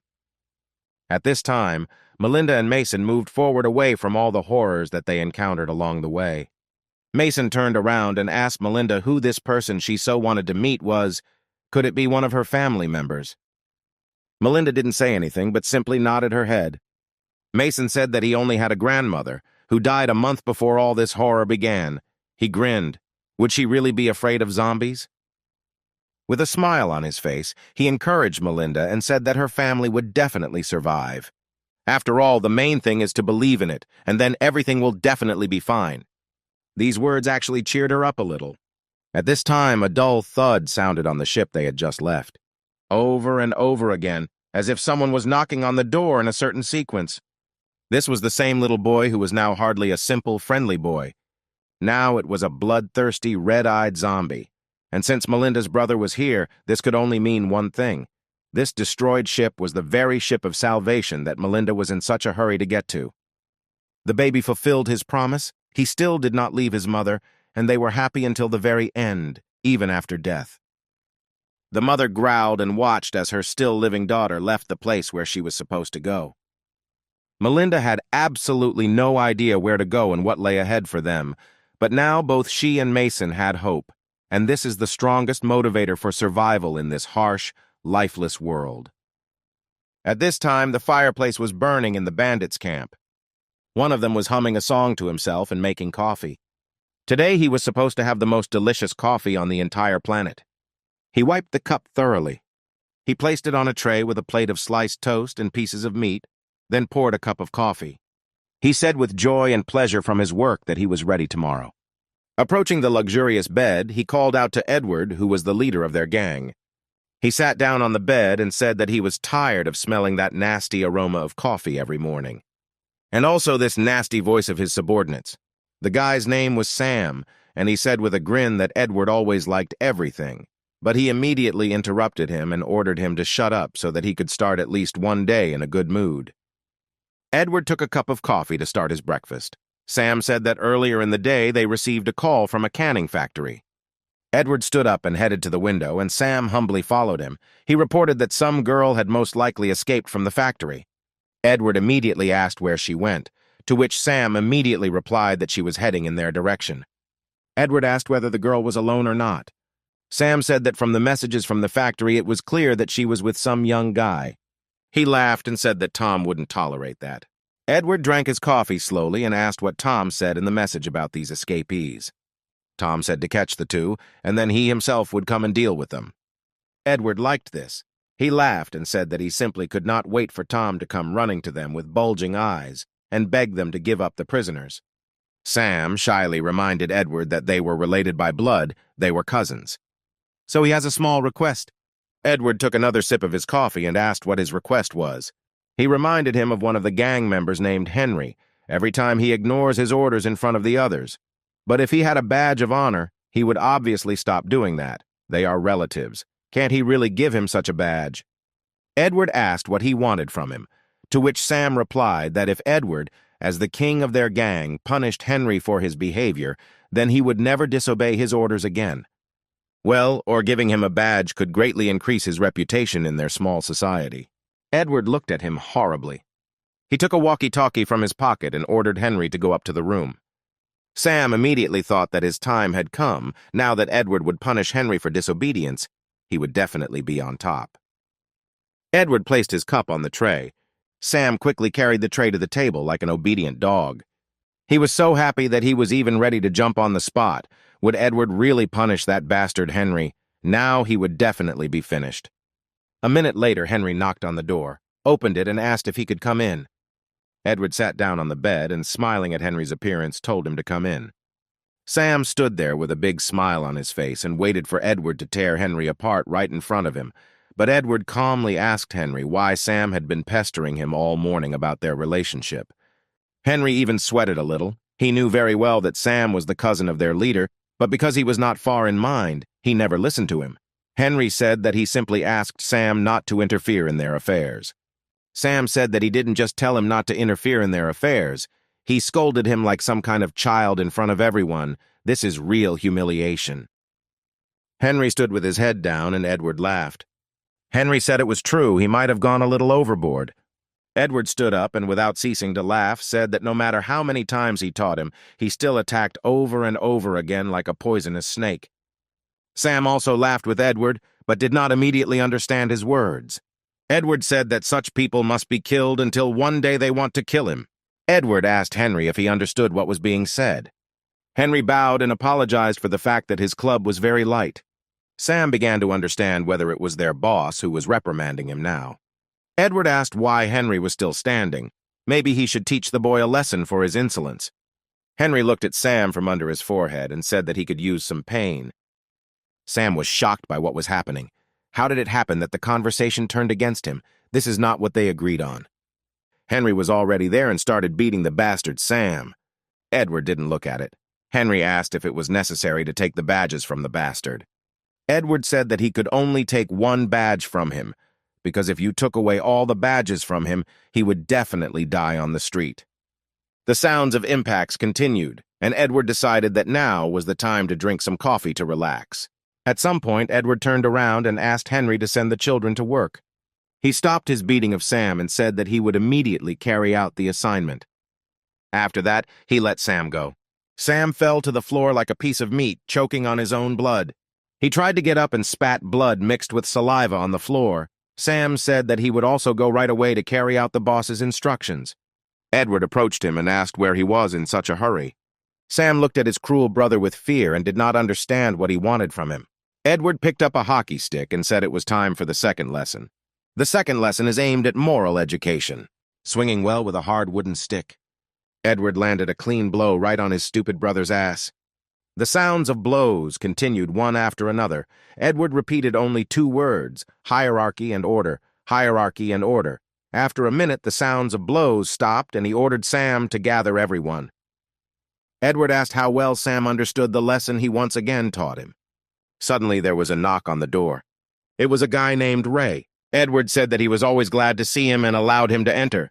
He poked Sam's ass with a stick and said that today he would go to the second subway line along with the slaves in order to bring at least some benefit. Sam was glad that this beating was over. He didn't care where to go as long as it was over. He asked permission to return before dinner. He couldn't leave his boss hungry. Sam crawled slowly and Ray approached Edward. The boss ordered him to speak, but he waited until Sam crawled out of the room. As soon as the door closed, Ray said that they had a problem with zombies at the subway station. Edward took Ray by the prosthetic arm and raised him. He asked if everything was okay with his arm. Ray did not immediately know what to answer and said that it had been a long time. Edward laughed and said that the fight was too much for him. Ray said that everything is fine now and his arm doesn't hurt. The boss smiled and said that Ray probably still hated him for losing his arm, but Ray immediately stopped him and said that Edward was doing what a leader should do, and he was even grateful to him for bringing him back to understanding when he didn't understand who was in charge here. Edward looked at him sternly and asked if he really thought so. Ray, without thinking for a long time, confirmed his words. Then the boss asked if he cut off his leg now, he would also be grateful, to which Ray immediately agreed. The boss praised him for being so aware of his guilt and asked what was wrong with the zombies, to which Ray replied that he had killed every last zombie on the station. Edward asked why he didn't leave a few zombies alive, because he needed to think a little more broadly than usual. They need zombies, and the more the better. People should live in fear to thank them for every breath and life saved, so that when they give them dog food, they look at them with eyes full of fear and respect. Whether it is a man or a woman, will they be unhappy with the fact that they are saving them from such an inevitable death? They will be forever grateful and happy from such care from their owners. They will want to live in this city, even if they work day and night. They will work and not ask questions. Ray apologized for his offense and said that he would go look for zombies on the ferry, or near the river most likely. If he walked around with a piece of meat in his hand, he would clearly be able to collect several dozen zombies. Edward said that this time he would forgive Ray, but next time he could lose more than just his arm for such a mistake. Ray asked if he could go and was about to get down to business. But Edward stopped him. He thought that if some girl made Tom himself worry, then she was definitely unusual. Maybe we should try it out first before Tom gets here. Ray said that he would be on the lookout, and as soon as she was caught, they would immediately bring her to him. Edward snapped his fingers and said that this was the right approach. The boss, with a smile on his face, said that he trusted him and expected only positive results. As soon as Ray left, the smile disappeared from Edward's face. He gritted his teeth and thought that he should have also cut off his leg then. Then he would definitely not have brought trouble. After thinking a little about what to do, Edward radioed for everyone to dress in white. 2 girls immediately entered his room. He ordered them to dress him in white today, and even his guards to look like holy men. The girls smiled and obeyed him unquestioningly. They began to dress their master and never ceased to admire him and compliment him. While the girls were dressing Edward, he called the guards. They peered through the door and listened intently to their boss. Edward asked if they had heard about the search for 2 young people that Tom was doing from the factory. The guards said that they knew about this. Then Edward instructed them to send 3 more people to search and to bring the girl to him alive. One of the girls knelt down in front of him and said that their boss was too tense. This couldn't continue. She began to stretch his pants in order to do the usual thing. Before that, she asked permission to train the boss's new girl. Edward was not against her noble urges. Meanwhile, Mason and Melinda walked along the trees, withered from the cold. Suddenly, they came across something unusual, and both stopped, looking at what happened with fear and misunderstanding. Mason said that it was definitely not zombies who did this. It was a paradoxical stripping. Melinda asked him what he meant. Mason said that when a person begins to feel extreme cold, his brain turns off and hallucinations or amnesia appear. Their mind becomes cloudy, so in extreme cold, their body begins to release heat so that the person does not freeze, after which they feel that the body is very hot and begin to undress. And this is the spectacle you can see as a result of this terrible incident. Apparently, these were living people who took off their clothes on their own and froze to death. A human hand began to rise from the broken tree behind them. Our heroes did not pay any attention to this at all. Mason asked Melanie if there were any skyscrapers in the city or maybe underground shelters. Where are all the shelters that are prepared in case of danger? While Mason was fiddling with his things, he saw movement begin at the base of the broken tree. As an experienced military man, he immediately took the shooting position, pointed his machine gun at the tree, and loudly ordered to come out slowly with his hands raised. Mason told Melanie to prepare for the worst. There was clearly someone inside, but one way or another he was in no hurry to go outside. If it was a zombie, then it was very smart since it did not immediately rush to its prey. Mason said that they know very well that someone is hiding there, and if he does not want to become a sieve, then he better come out. First, the man in the hollow of the tree showed his hands, and then all of them appeared on the street. He asked for help, saying that he was already quite old and would soon die like everyone else. Mason was in no hurry to trust him, therefore, without taking his sights away. He asked who he was and what he was doing here. The man said that he was an ordinary grandfather who had once been a taxi driver, and he didn't care whether they killed him or saved him. They looked at him with distrust, but at first glance there were no signs of trouble. Mason said that something is wrong here. What if this grandfather is from the bandit camp? Grandfather slowly took step by step in their direction and said that he was not a bandit and had not been in the city where they lived for a long time. He said that he, like his other friends, was kicked out of the city. They said that they were old and we were taking food away from the young, but were practically of no use. The stranger extended his hand and asked them to look. The bandits had once cut off his fingers, justifying it by the fact that he did not obey them. The old man fell into the snow and said that while he was here, his friends were dying one by one. Someone died from the cold. Someone died from being eaten by zombies. Someone died at the hands of living people. Tears flowed from his eyes and dripped onto the snow. The old man said that this was a real hell, and death was pursuing him as the last survivor. If this is not hell, then where is its location? Melinda couldn't stand it. She came up to him, put her hand on his shoulder, and said that he needed to fight. He is still alive, and while they are people, they have every chance to overcome these terrible trials that God sent them. The old man listened to her words and thanked her for her support. He saw a tattoo on the girl's neck and asked what kind of tattoo it was. The old man said that he often saw such tattoos on bandits from the city. Melanie immediately covered her neck with a scarf and said that she had nothing to do with them. The old man immediately began to say that the main target of the bandits was the metro, so why then did they come here? Mason asked the old man what he knew about these bandits, but the old man said that they knew better. They were much younger than him. They had captured almost the entire city and ruled it as they wanted. The old man looked carefully at Melinda and said that he had already seen her somewhere. At least they looked very familiar. He took a closer look at the girl again and remembered if it was really her. The old man couldn't believe his eyes. He really didn't expect to meet a celebrity in such a situation. He was very happy and said that despite the fact that there is a zombie apocalypse around now, he just had to get an autograph from her. He didn't know where it would be better for him to get an autograph, maybe at least in the snow. But Mason stopped him and asked the old man to tell him more about the city and the bandits. The old man calmed down a little and began his story. His name is Edward. He is about 20 years old. Now is not the time for a king to be at the head of the people, but he can cut off your ears if you do not listen to him. If you are stronger than him, he can cut off your legs. And if you are smarter than him, he will throw you into a mine. The old man said that he was an absolute rude man. One might even say a tyrant. Mason asked what they should do if they suddenly get there. The old man said that all their things would be taken away from them. They would be thrown to the very bottom of the food chain, where such people are called slaves, and they would be exploited. And the girl will most likely become his mistress, whom he will use, like others, for sexual pleasures. Melinda understood very well what it was like to be a sex slave, and the mere mention of it filled her with a feeling of fear.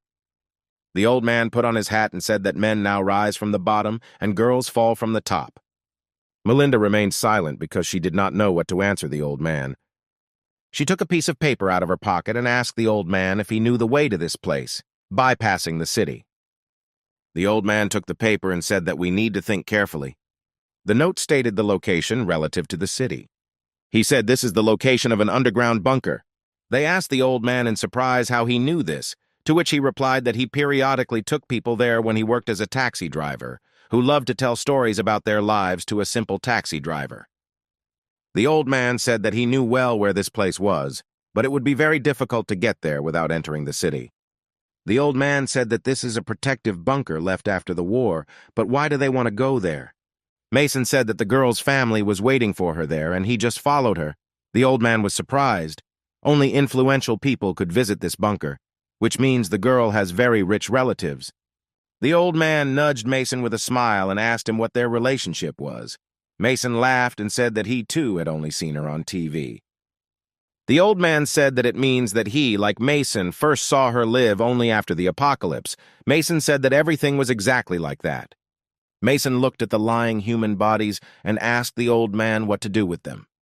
He thought a little and said that they should not be touched. They had been lying there for a long time. If the bandits noticed their movement, they would understand that we were here. The old man said his name was John, and he would show them how to get there, but it would be very difficult to get there without going on the subway. The only entrance is a white hole. That's what they called the mine they were forced to work in. There are a lot of pieces of ice that they extracted things from. But this mine has its own peculiarity.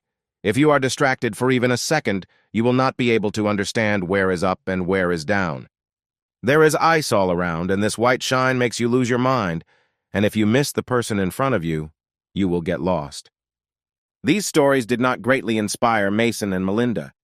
The old man hastened to reassure them. He had once laid a path there, and if they could secretly enter this mine, the old man would guide them. But in return, he wants only one thing. He laughed and said that he wanted them to promise that they would take him with them. At first glance, one could say that John was an ordinary old man who was simply lucky to survive in such conditions. And of course, Mason and Melinda agreed to take him, because without him, they had no chance of getting to their destination, especially when they were being hunted. So many people want to kill them. Meanwhile, a loud cry was heard in the city with an order for everyone to quickly bow. Edward, dressed all in white, went out into the street, and this could only mean one thing. All residents of the city had to bow unquestioningly and not even dare to speak while the master walked around his domain. Edward, confident in his unshakable strength, walked through the city inspecting his possessions. Ordinary mortals did not even raise their heads. They knelt before the ruler on the snowy street. The boss ordered one of his guys to start the show. A young guy with a microphone and a speaker was walking behind him. Apparently, it was Edward who gave the order to him.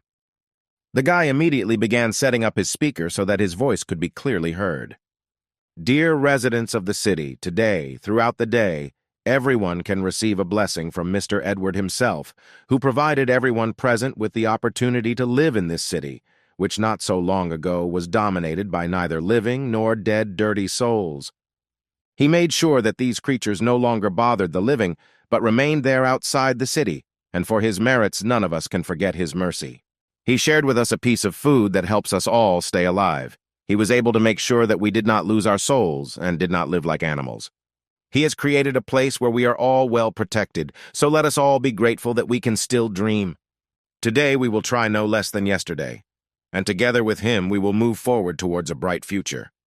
Suddenly one of the guards interrupted the herald and asked him to be silent for a while. Edward stopped in front of a man who, like everyone else, was on his knees, and in his hands was a chocolate bar. Edward asked the man what he had in his hands, to which he replied that it was a bar of excellent chocolate that he had mined yesterday in the mine. Edward immediately asked why he did not leave this chocolate after leaving the mine, to which the man replied that he was very worried that this delicious chocolate would not reach Edward, so he wanted to personally hand it to his boss. Edward liked that this slave wanted to please him, and he asked what the payment was for such a valuable product. The man was afraid of the boss and said that he had no right to demand anything in return, but Edward did not want to listen to it and said that he understood perfectly well that this man needed something. The man hesitated and did not know how to start this conversation correctly, but without raising his head, he began to talk about his 15-year-old daughter. Right behind him there was a girl on her knees. Apparently she was the daughter of this man. He said that she had no badges at all. However, without these badges, it is very difficult to get a job that does not involve diving into a mine. Edward did not listen to his old father and ordered the girl to show her face. She was afraid to do this, and her father kicked her several times so that she would be more courageous in this situation. The girl raised her head, and finally she was lucky enough to see their leader. She was very young, trembling with cold and fear. Edward took a closer look at the girl and thought a little about how he should deal with her. After standing for a while in thought, Edward removed the badge from his chest. He casually handed it over to one of his maids who had been giving him pleasure only a few hours ago. The girl took the badge in her hands and approached the girl sitting in the snow, and with the words, "You are no longer a slave," she attached the badge to her tattered clothes. The girl couldn't believe what had happened. Could she really be so lucky at such a young age? The old man still did not raise his head, and the gentleman leaned towards him and took the chocolate bar from his hands. Edward said that he gave this badge to his daughter only because she was beautiful. The man never stopped thanking him and said thank you over and over again. Edward ordered the guards to transfer her to a hotel because she was already quite big and could serve well in another matter. However, the reward for the girl is the punishment for her dad. Edward said that no matter how good the intention was, he couldn't just get away with hiding the products. The man fell silent and did not know what could await him now. Edward shook the chocolate package and a chocolate bar fell out. The man raised his head slightly and did not know how to respond to Edward's words. Edward looked down at the man already lying in the snow and said that his sincerity was worthy of praise, but his hands were bad. The guards immediately grabbed the man's hands. His screams echoed throughout the camp because losing his arms at such a time could only mean one thing: death, which would come either from hunger or from zombies. Our travelers heard all this. Mason watched Edward through his binoculars from the top of the mountain. They said that he was really sick in the head. John said that he initially said that if Mason fell into Edward's hands, he would definitely lose some limb. Melinda asked the old man where the entrance to the White Hole was. Mason looked down the mountain again, and there were indeed a lot of entrances. The old man crawled up to Mason and said that the entrance was next to a construction vehicle. The builders did not stop working and increased the size of the entrance. With the help of these machines, builders made the entrance deeper and expanded its diameter. Mason said that they drill very diligently. The old man replied that subsequently people go down into these holes in search of valuable things. The old man pointed to the largest drilled hole, and Mason immediately focused his binoculars on it. He handed the binoculars to Melinda so that she could also get a better look at the place where they were going to go. This entrance looked very dangerous and filled with human fears and troubles. The old man said that this is the closest place to the metro stations. He only went there once. The fire door is frozen and does not rise, but there are ventilation holes that are connected to other stations. Several people have already escaped like this. Melinda looked at the old man hopefully, but he said with a smile on his face that after that, no one saw them again. Mason was no less surprised than Melinda, but both understood that they had no choice. John said that no one actually knows whether these people were able to escape or survived, and to this day this remains an open question. John turned over with a smile on his face and added that they would go and find out what happened to all those who wanted to escape. Melanie said that John had completely lost his fear. My dear friends, in this world you die as soon as you start to be afraid, but if you think until your death that you will survive, even if the chances are very small, the probability of survival exists. The most important thing is not to give up. You should always remain sane and have good memory. After discussing this exciting journey, they could only wait for darkness to come. A sirena sounded outside, indicating the end of the working day. After the sound of the sirena, one of the work managers blew a loud whistle directly into the mine, so that all the workers would hear the message about the end of the working day and get out. The mine was deep, and even sounds from the surface reached the depths for several seconds. At this time, all the workers were actively working. Everyone was trying to get at least something to be useful and not be kicked out of the camp. As soon as the first worker heard the sound of the whistle, he immediately duplicated it so that all the workers in the mine could hear it. One of the workers looked into his basket, and there was not one useful thing in it. He looked fearfully into the basket and thought that he could not live with such booty. All the workers collected the things they had obtained into their briefcases and began to rise. In any case, it was better to bring at least something than not to bring anything, because in this case, you could easily be killed on the spot for your dishonest attitude towards work. The workers walked and discussed that one way or another they would all die, either from zombies or from the cold or at the hands of the overseers. One of the workers said that they were already approaching the exit. They needed to be quiet, otherwise the guards might hear. All the workers carefully secured themselves on the rope, which looked more like a swing with wooden seats. After the whistle sounded from below, the workers from above accepted the signal and began to lift everyone out. A worker like them helped the common people get up and tried to encourage everyone with words, telling everyone that they had worked well today, despite the result, while the overseer with the yellow armband watched what was happening. The warden said that in this city everyone already works every day by the sweat of their brow for the common good, because it cannot be otherwise. Each worker, under the supervision of a supervisor, unloaded the extracted property into a common pile. The little girl opened her briefcase and began, like everyone else, to pour out the things she found. Felt-tip pens, pencils, pens, erasers, and rulers began to spill out of it into a pile. Seeing that the girl was spilling out of her briefcase, the guard hit her on the head with all his might. The blow was so strong that his own hand hurt. The first blow was immediately followed by a second blow with a fist right in the girl's face. From a strong blow from an adult man, she immediately fell into the snow and began to ask forgiveness for her offense. The warden did not listen to the girl and kept kicking her, shouting at her and calling her a fool because she was in a mine and not playing treasure hunt in an amusement park. For today, the warden chose his victim and ordered everyone to go eat, and this girl must pay for her mistake. All the other workers had already left, and the supervisor continued to kick the girl, saying that school supplies would not help them all survive in these conditions. The girl lay in the snow and begged for forgiveness. She promised never to bring anything that was not useful again. The warden said that apparently her damn ancestors never taught her anything. He stopped his brutal abuse of the child and began to step aside. He said that if she did not want to live her life like her parents as a slave, then it was time for her to become smarter. The girl got up from the snow and obediently hobbled after the overseer. He walked through the streets of the city as if nothing had happened. The day was coming to an end and night was falling on the street.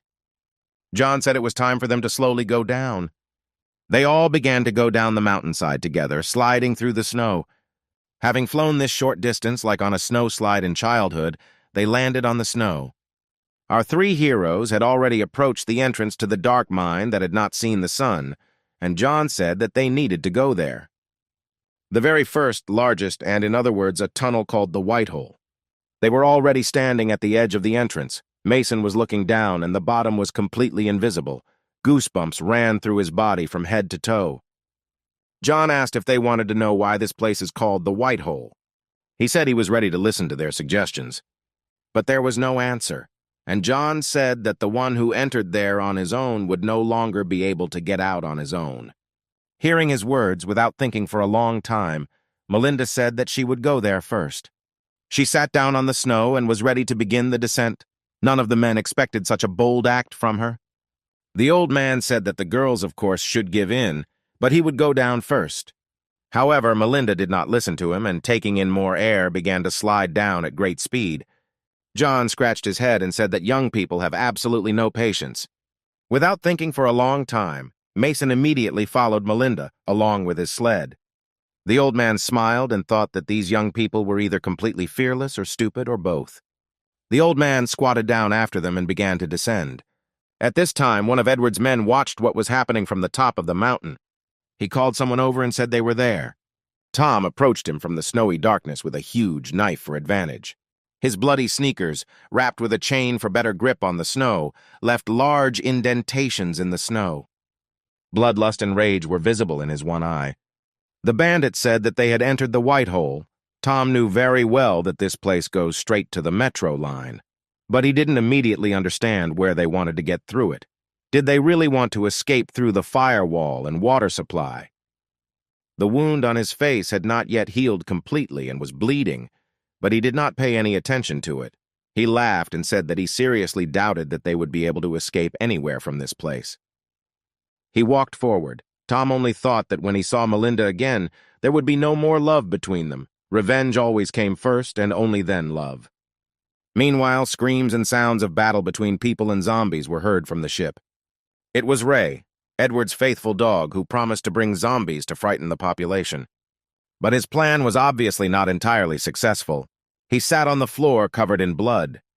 He looked at his team, who were lying on the floor in their own blood. He only thought that these weaklings were no good.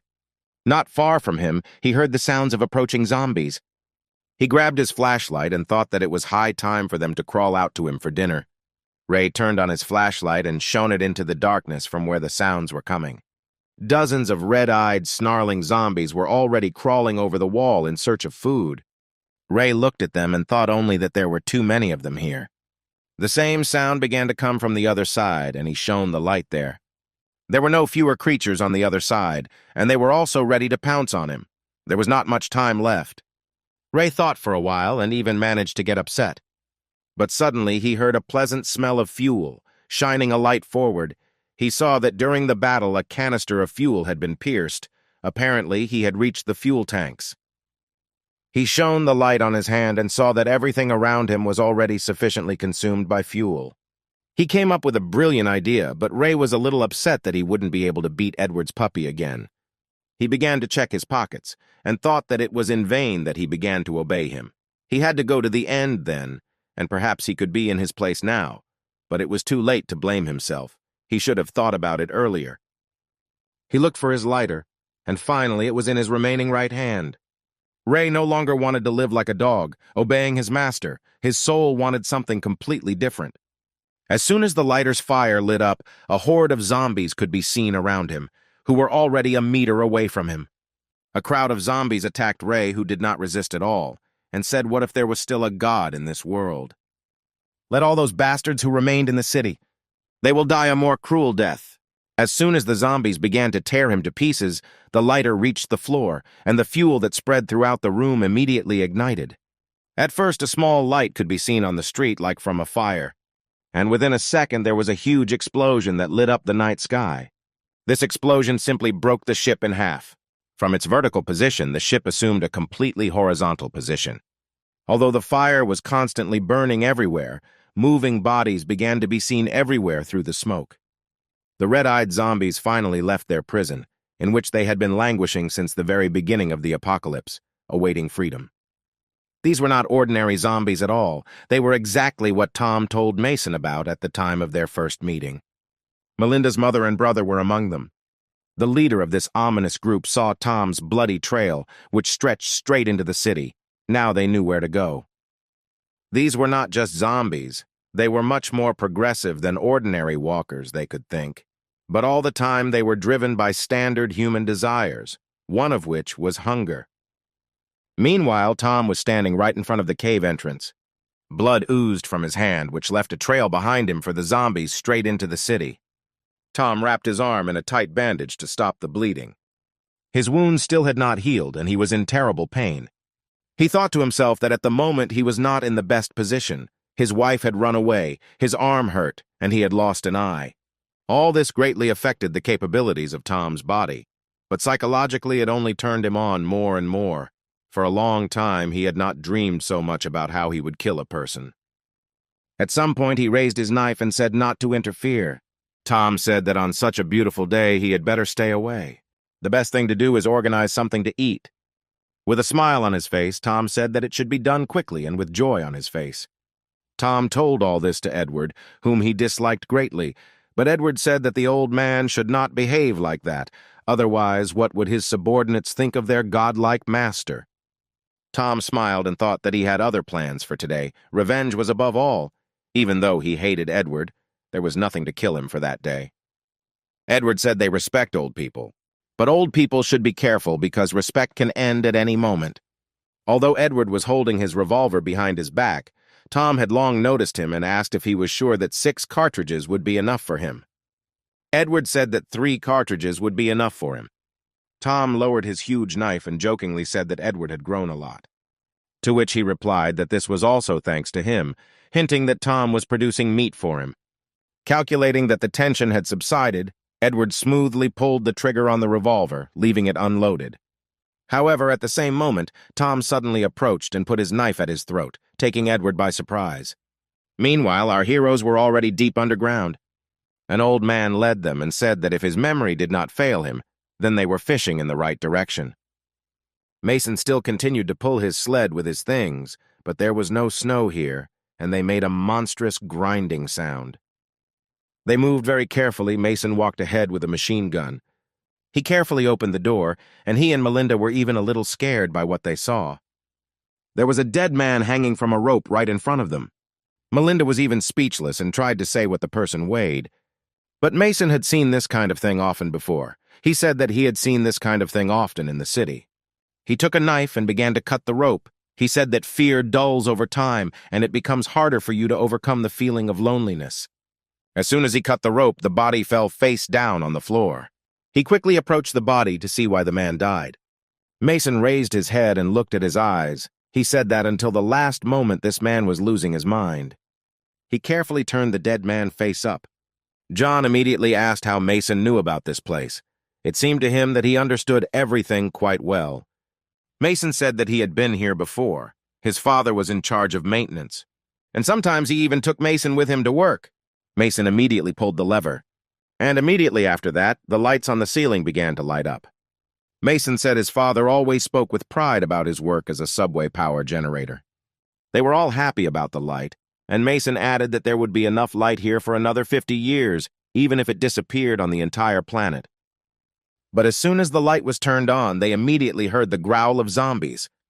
Right next to them, behind the glass, a group of zombies, the current inhabitants of the subway, had gathered.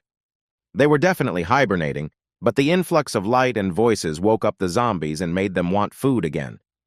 Mason immediately pointed his machine gun at them. He immediately noticed their clothes. They were former Metro personnel. The fire exit was blocked, and Mason said they should get through undetected.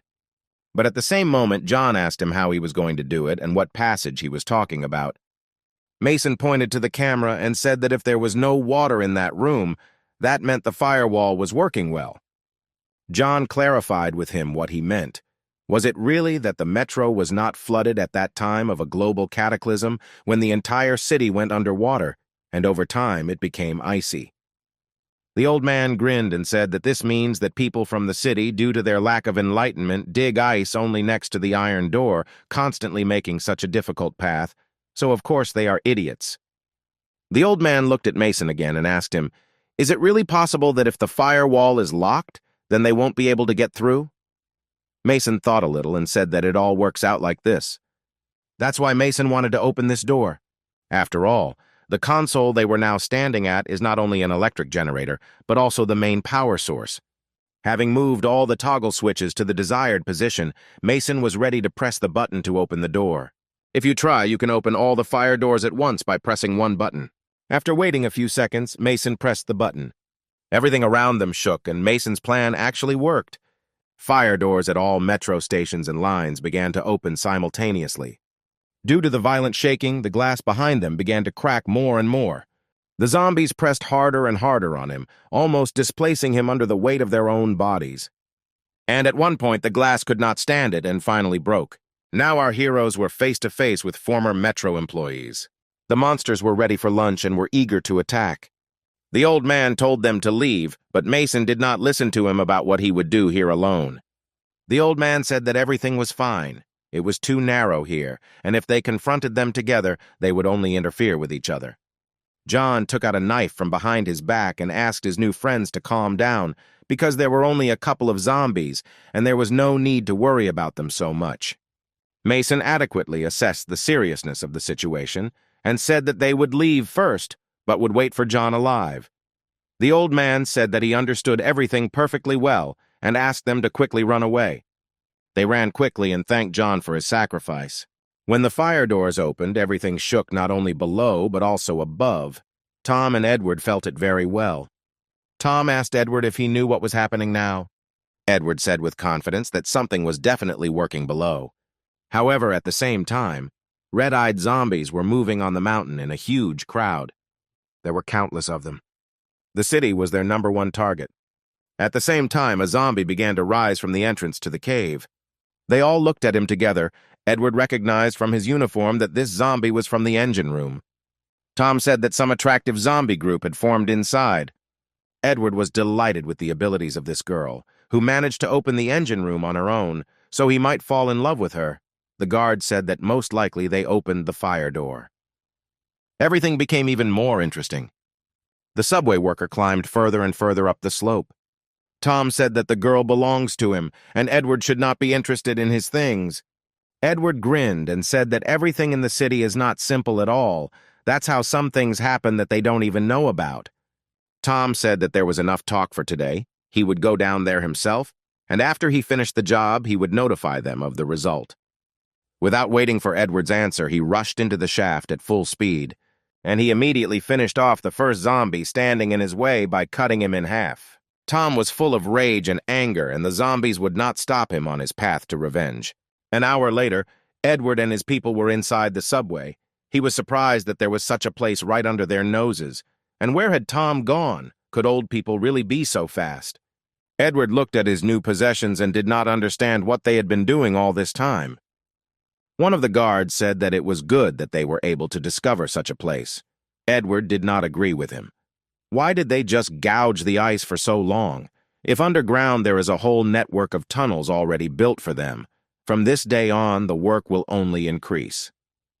Edward immediately ordered that everyone without exception should be immediately gathered in the city. "Give all the badges to me." Edward forbade rewarding anyone for a while, and now he decided to take another circle along the second metro line. If they manage to occupy the second line, then the entire city will also be underground. Edward looked around and asked his guards what about the old man. One of them said that Tom walked in that direction, pointing towards a dark tunnel. Edward immediately followed him, and after a few minutes they approached the very door through which our heroes had entered not so long ago. They went inside and Edward immediately asked what was there. Tom stood silently and stared at something lying on the floor. Edward came closer and saw a real performance on the floor. Tom also looked at it and said that he had never seen anything like this before. Tom said that he could do this, but strangely enough, this is not his doing. There was only one murderer in this world whom he recognized. Edward asked him if it was really the right person who did this, to which Tom replied that you should cut the throat of a person or an animal, then they will look at you appropriately. After all, they don't die immediately when you cut their throat. Their eyes blink and for a moment they look at you, at their killer. This is one of the phrases that John said, that was his name. The last time they saw each other, he was taken to death, but apparently he survived, which simply defies explanation. Edward listened silently to Tom, and his guards were even a little scared. Tom turned sharply to Edward and said that they were all just food, and if any of them happened to meet a person who had no fingers, they should run without hesitation, otherwise he will kill you. His name is John, and he is a fucking psychopathic killer. Before he died, he gave me his wife. Tom remembered how it all happened, how John handed him an envelope with Melinda drawn on it. It was John who was the person who was sitting in the next cell with Tom. That was the last time they saw Tom, without deciding which of them was the real monster. At the same time, John walked, pleased with himself, through the subway tunnel, playing his game with new victims, feeling strong satisfaction from what was happening. They moved slowly, wary of attack from any side. All this time, John walked and thought about his first love, Melinda. At some point, Mason turned around and asked if it was hard for the old man to walk. John said he was fine and could even help carry Melinda's things. She said with a smile on her face that everything was fine with her, too. It was much easier to carry things when you weren't walking in the snow, and when it wasn't as cold here as outside. John said that if suddenly Melinda gets hard, he can help without any problems, because Mason needs to carry a weapon, and he can carry Melinda in his arms. Melinda had not heard anyone compliment her for a long time, and with a smile on her face said that she did not want to become a heavy burden for someone. They should survive together. Mason interrupted her and said that it would be more interesting for him to see how Melinda carries John. After this joke, they laughed hard. The old man also laughed and added that he was too skinny and would be too easy to carry. At the same time, he did not take his eyes off Melinda's buttocks. He had dreamed about her for so long, she remained in his memory since prison, and he could not even imagine that he could be so lucky to meet her in such a dying world. Ahead, they saw brightly shining lights. Could it be a train? John couldn't believe that there was still light on the train, but Mason explained that it was because he had started the generator. But he didn't expect the light to even reach here. They slowly and carefully moved towards the stationary train. Within a minute, they came close to the train. However, when they got very close, they saw that water was starting to drip from the ceiling. They immediately realized that if she fell on the rails, which were now energized, then inevitable death would definitely await them, and they immediately rushed to get out to the platform. They were able to quickly get to a safe place and began to regain their breathing, thinking that they were no longer in danger. How great was their surprise when they saw a carriage packed to capacity with zombies eager to kill. As soon as the zombies saw the new portion of meat, they began to behave less passively than Mason and his friends would like. John asked Mason how strong the doors on the subway trains were, to which Mason replied that they must hold back the onslaught of this crowd. John turned and saw that the zombies were not only on the train, they were also gathered behind the entrance grate of the subway. There were no less zombies there than on the train itself. Melinda tapped Mason on the back and showed that the entrance on the other side was also filled with zombies. In fact, the entire metro station they came to was filled with zombies.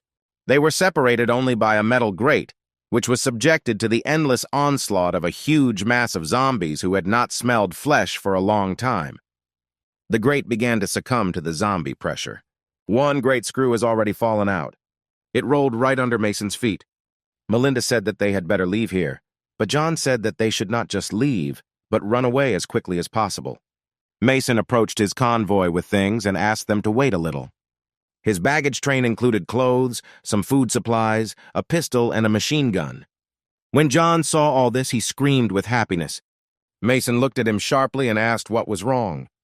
He had definitely heard this reaction somewhere before, but he couldn't immediately remember where. He even stopped for a second to remember, but Melinda asked him to move quickly. Melinda pointed her finger at the empty dark corridor and said that they could hide there.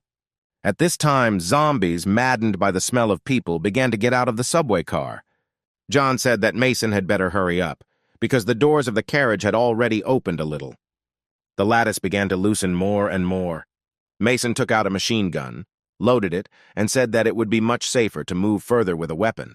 John was even more surprised. He did not even suspect that Mason had such a weapon. He filled the machine gun to the top with cartridges for greater confidence in his future existence. I slammed the machine gun magazine and was ready. He reloaded the gun and asked Melinda if she knew how to use it. She picked up the gun and said that you just need to shoot it. Mason nodded his head and said that this knowledge was quite enough.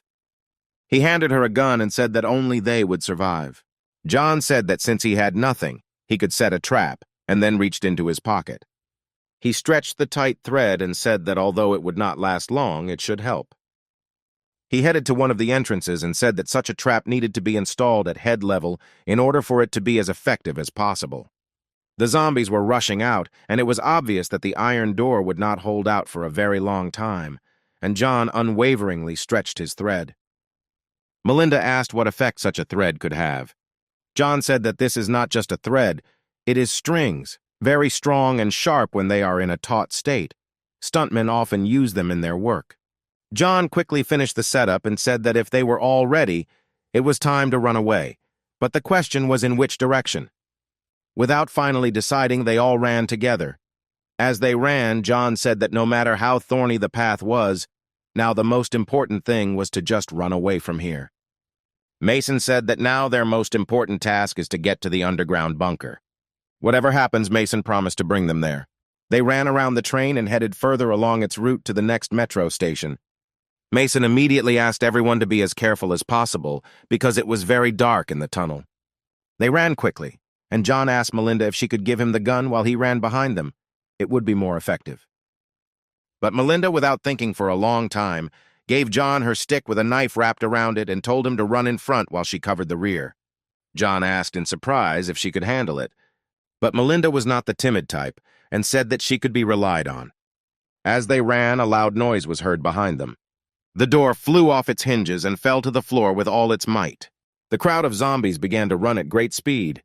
Ahead of them was an unexpected obstacle left by their good friend John. He set his string exactly at head level.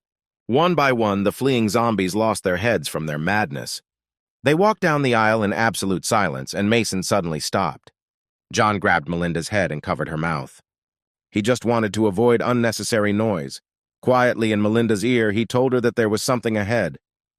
He said that when you walk in complete darkness, you should make your breathing moderate. Then you will live longer. John released Melinda, and she nodded her head approvingly. Mason said that they should all press themselves against the wall. The wires above sparkled and made small flashes of light for a while. Moving slowly against the wall, they saw zombies devouring a person. They bit off pieces of meat and did not see our heroes yet. Melinda asked what those zombies were eating there, to which Mason replied that most likely they were just chewing each other. In the distance, red eyes watched our heroes. Mason didn't know if they could get through there, but they essentially had no option, and John said that they could try to get through while the zombies were busy eating their own kind. Mason began to walk forward slowly, but John tapped him on the shoulder. He held out his stick, pointing at something ahead. Behind the zombie with red eyes was some kind of door. It was green, so most likely it was open. Mason turned to face John and understood what he meant. They quietly descended onto the pebbles that lay between the rails. Mason had already started to walk forward, but Melinda stopped him. Right in front of him stood a huge zombie who was a head taller than him and larger. Mason looked forward again, and they immediately met their gazes in complete silence. This was immediately followed by a loud roar right in Mason's face. But as soon as it sounded, it immediately stopped. John pierced the zombie's head from behind with his knife tied to a stick. The zombies were accustomed to the growling of their comrades, but the fresh blood that sprayed from the zombie's head immediately attracted their attention. They stood up, and now the roar was much stronger and sounded in unison. Immediately, the zombies came at them in a crowd. Mason was trembling with fear. John said it was time to start shooting. In an instant, they rushed to attack. Mason could not come to his senses after what happened and was in a state of shock, but John had already shouted to him that he needed to shoot. Mason valued ammunition very much and always tried not to use it. The crowd of zombies was increasing, and a bunch of red-eyed ones were running behind the ordinary zombies. Mason quickly pulled himself together, took aim together with Melinda. He told her to shoot straight in the head, after which a hail of bullets rained down on the zombies. They, along with Melinda, began shooting at the crowd, destroying one zombie after another. The sounds of gunfire echoed throughout the metro, which had been completely silent for many years. Tom heard these sounds very well. At this moment, he was already close to his goal. He dealt with all the zombies at the last metro station and said that they would not get far from him. Edward's voice sounded behind him.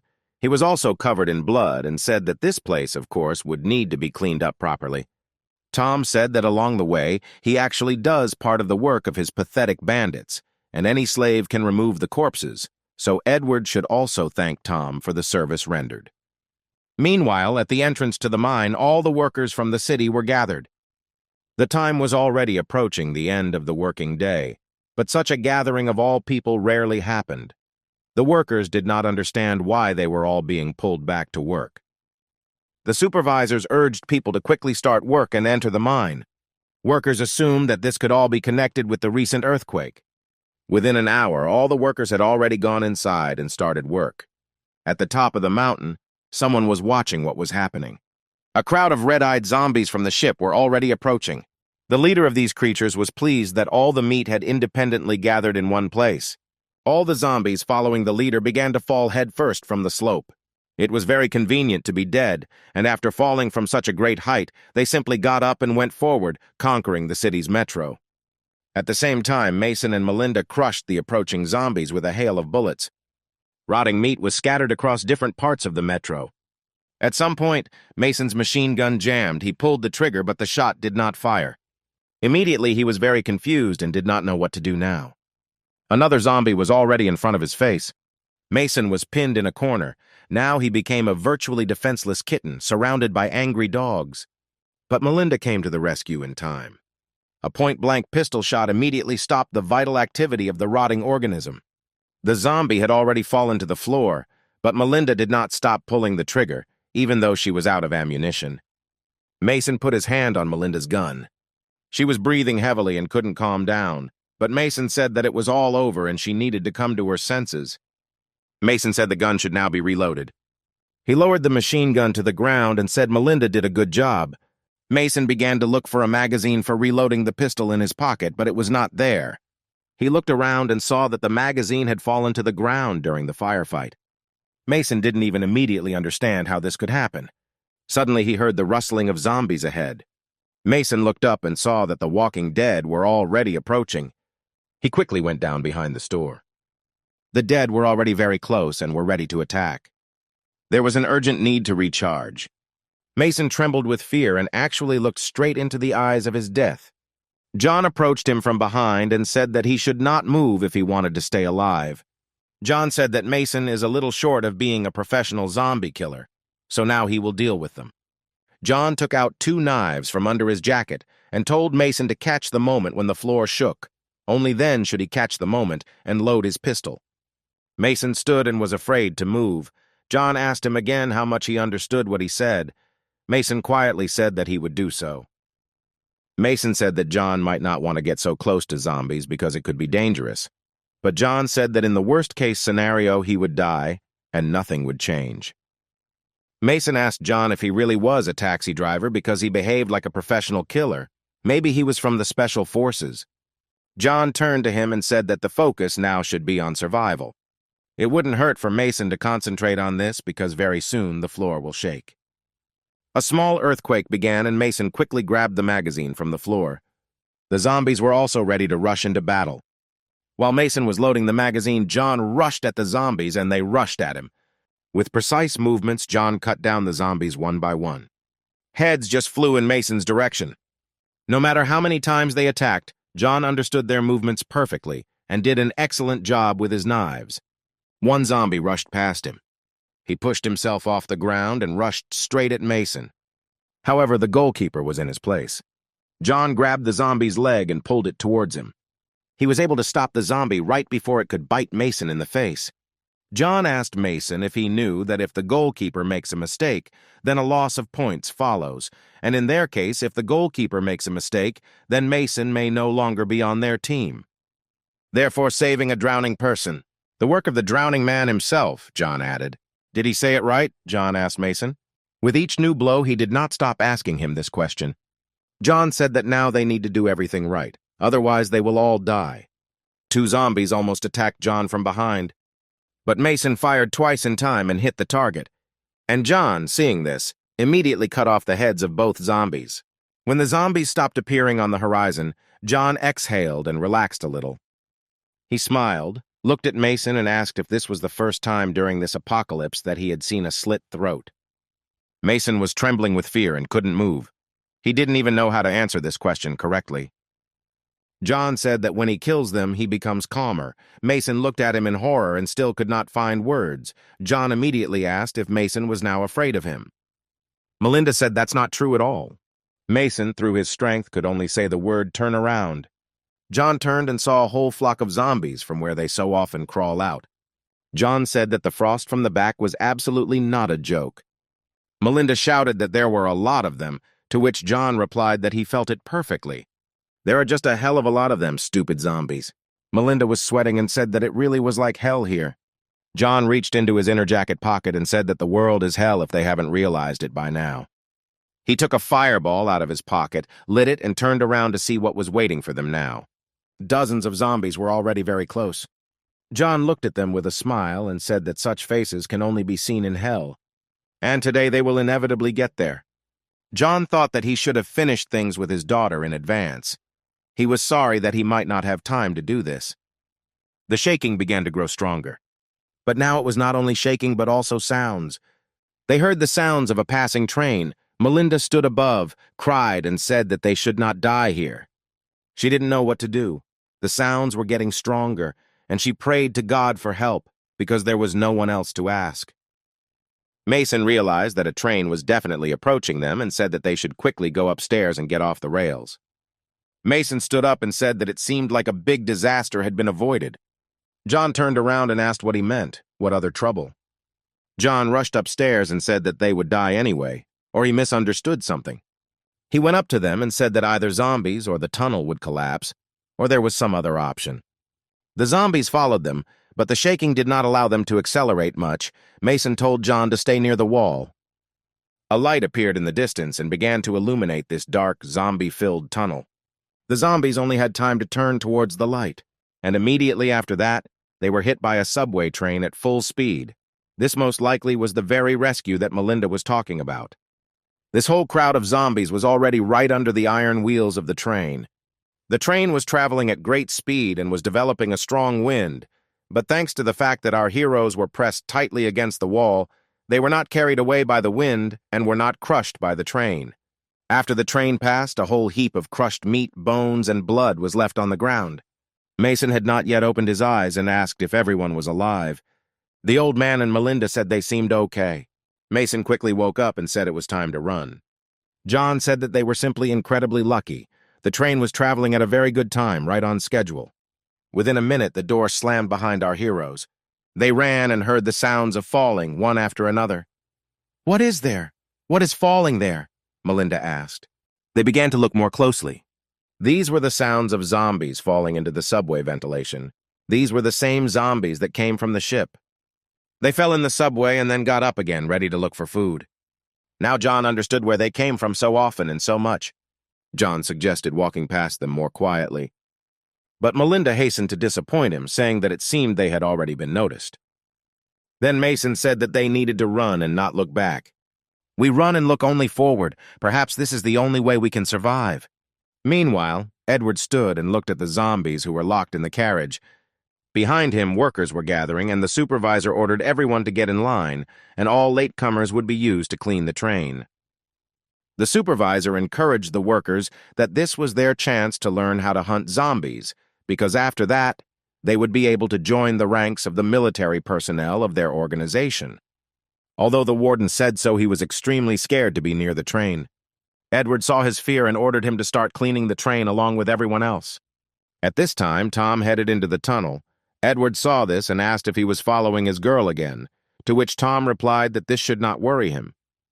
Edward followed up by telling him that showing his back so often might be bad for his health. Tom turned around and said that he is a man who even has eyes on his back. His level is much higher than all his soldiers combined. And if he doesn't believe it, then they can check it at any time.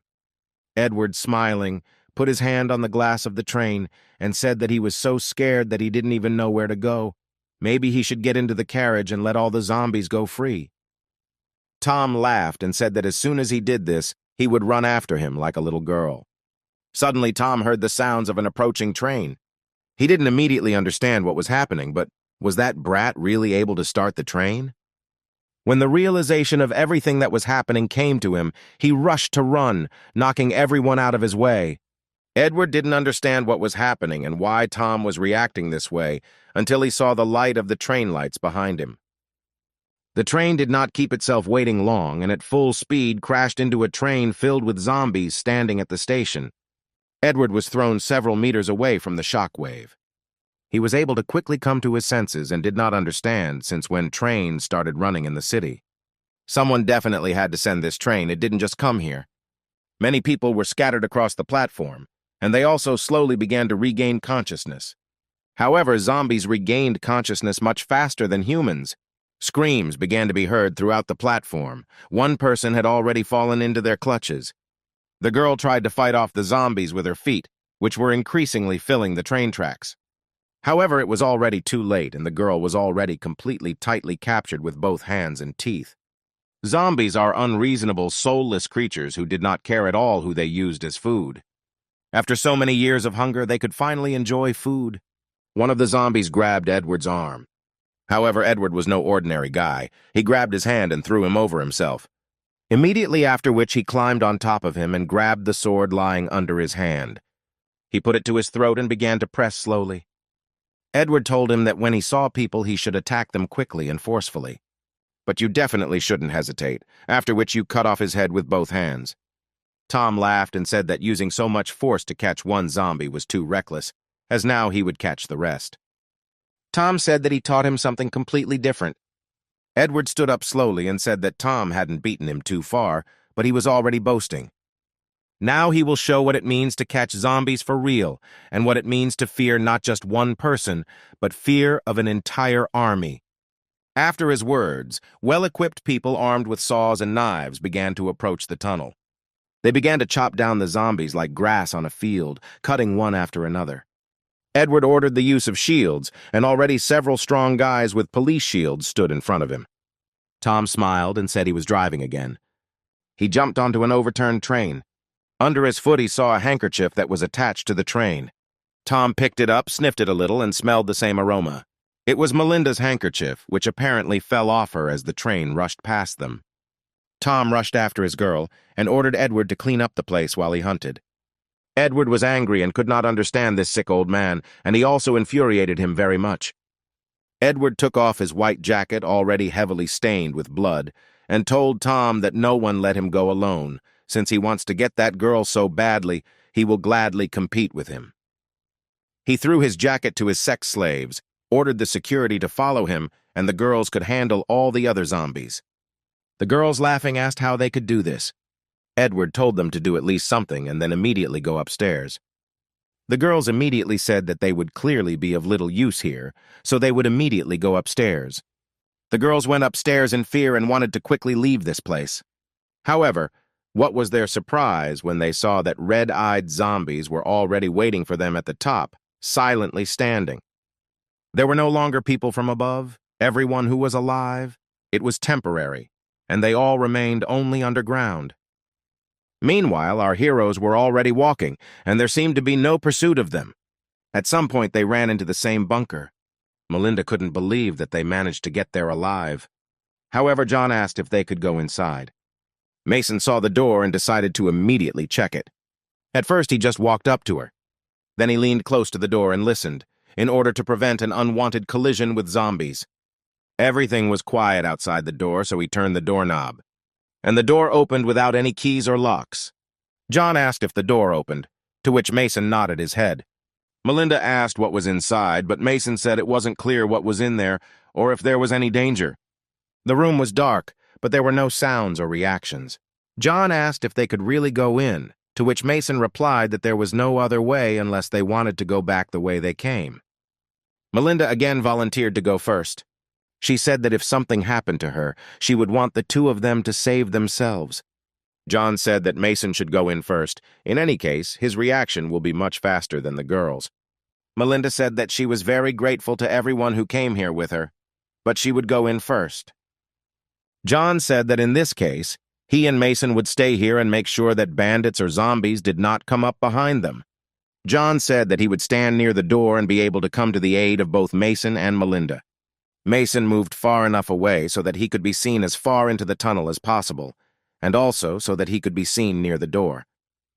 John saw Mason and said that everything was in order behind her and she could already come in.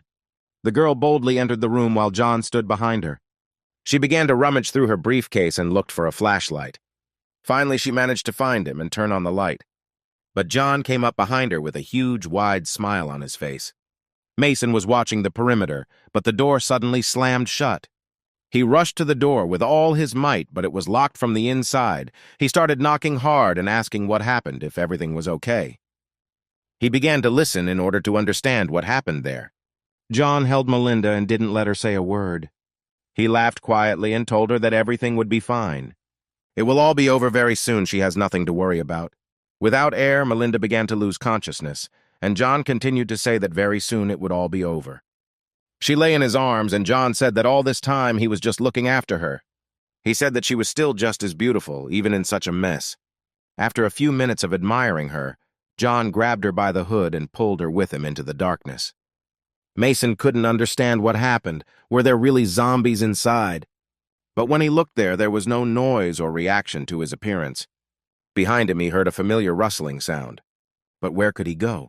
Suddenly, he saw a broken staircase that led up. He quickly ran to her because he had no other way. At first, he desperately tried to jump and reach her. But she was very high, and he didn't succeed at all. The sounds became clearer and stronger, and the light of the lantern was already beginning to reach him. A brilliant idea came to his mind, and he placed his machine gun against the wall. He was able to crawl much higher on it. He had almost reached her. He was very close, just like the sound that was approaching Mason so quickly. In the end, Mason managed to grab the ladder. He jumped away from the wall and was able to climb onto it. Tom already saw the entrance to the bunker. He was even a little upset that he didn't have time quite a bit. After walking a few more meters, he stopped and sharply shone the light towards the stairs. Mason's machine gun was there. Tom came closer and shone the light on the stairs, but no one was visible there anymore. Then he became interested in the machine gun. Mason, meanwhile, was already lying on one of the ventilation grills. Meanwhile, Tom walked up to the door with a machine gun in his hands and knocked on it with his huge knife. Behind him, he heard the footsteps of several people. It was Edward and his guards. He only thought that this old man, Tom, although he was much older than them, was still strong and fast. His stamina gave them strength. Edward had already come close to Tom, who was carefully knocking on the doors and listening to what was happening inside. Edward saw a machine gun in his hands and said that he had not seen it before. Tom immediately pointed the machine gun at Edward and said maybe they should all shoot them, or spend bullets to open the door. Edward immediately became more respectful, began to smile, and said that it was objectively better to shoot at the door handle. Edward said that they could die at any time, even without such a powerful weapon. Tom laughed and said that Edward was a smart guy. Then he turned and started shooting at the door handle without stopping. After a powerful machine gun salvo, nothing remained of the door handle. Tom carefully leaned over and looked inside. It was dark there, and absolutely nothing was visible. Meanwhile, Melinda was suspended by her hands on a rope. She was trembling with horror and the understanding that everything was completely in vain. She opened her eyes, and John was immediately happy about it. He was actively looking for something in the closet. John said that in this country, once upon a time, prisoners who were sentenced to death were treated like garbage dogs. After thinking a little, he agreed that they really were like garbage dogs. He perfectly remembered the day when he was supposed to be executed. He was already calm about this outcome. But the guards took him to some kind of laboratory, and when he arrived there were 10 more prisoners who were supposed to be executed with him that day. However, we all became lab rats, or even monkeys. We were all drugged. To tell the truth, I have never tried so many pills in my entire life.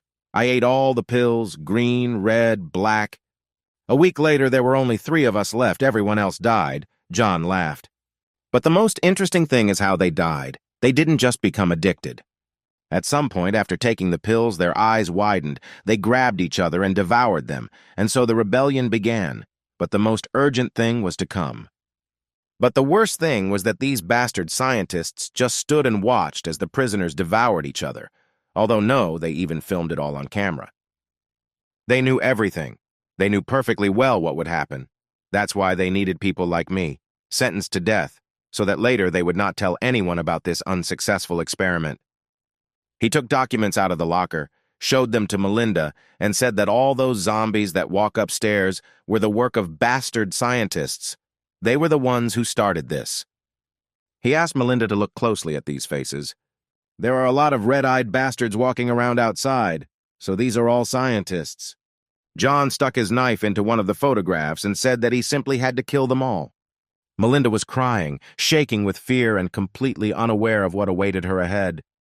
And John only became more and more amused as he watched her become more and more scared with every second. Time traveled to John's memories when scientists were conducting experiments on red-eyed zombies. Water was released into the zombie capsule. The capsule was completely filled with water and the zombies began to drown. The chief scientist said that he takes full responsibility for conducting such an experiment. After all, if this becomes a good experience for future generations, then it is clearly worth it. The scientist repeated that if such a terrible experiment is successful, then humanity will get a second chance to survive. They stood and watched as the zombie they created drowned. Humanity may have a chance to survive the coming catastrophe. And in fact, they will be able to create the next generation of people.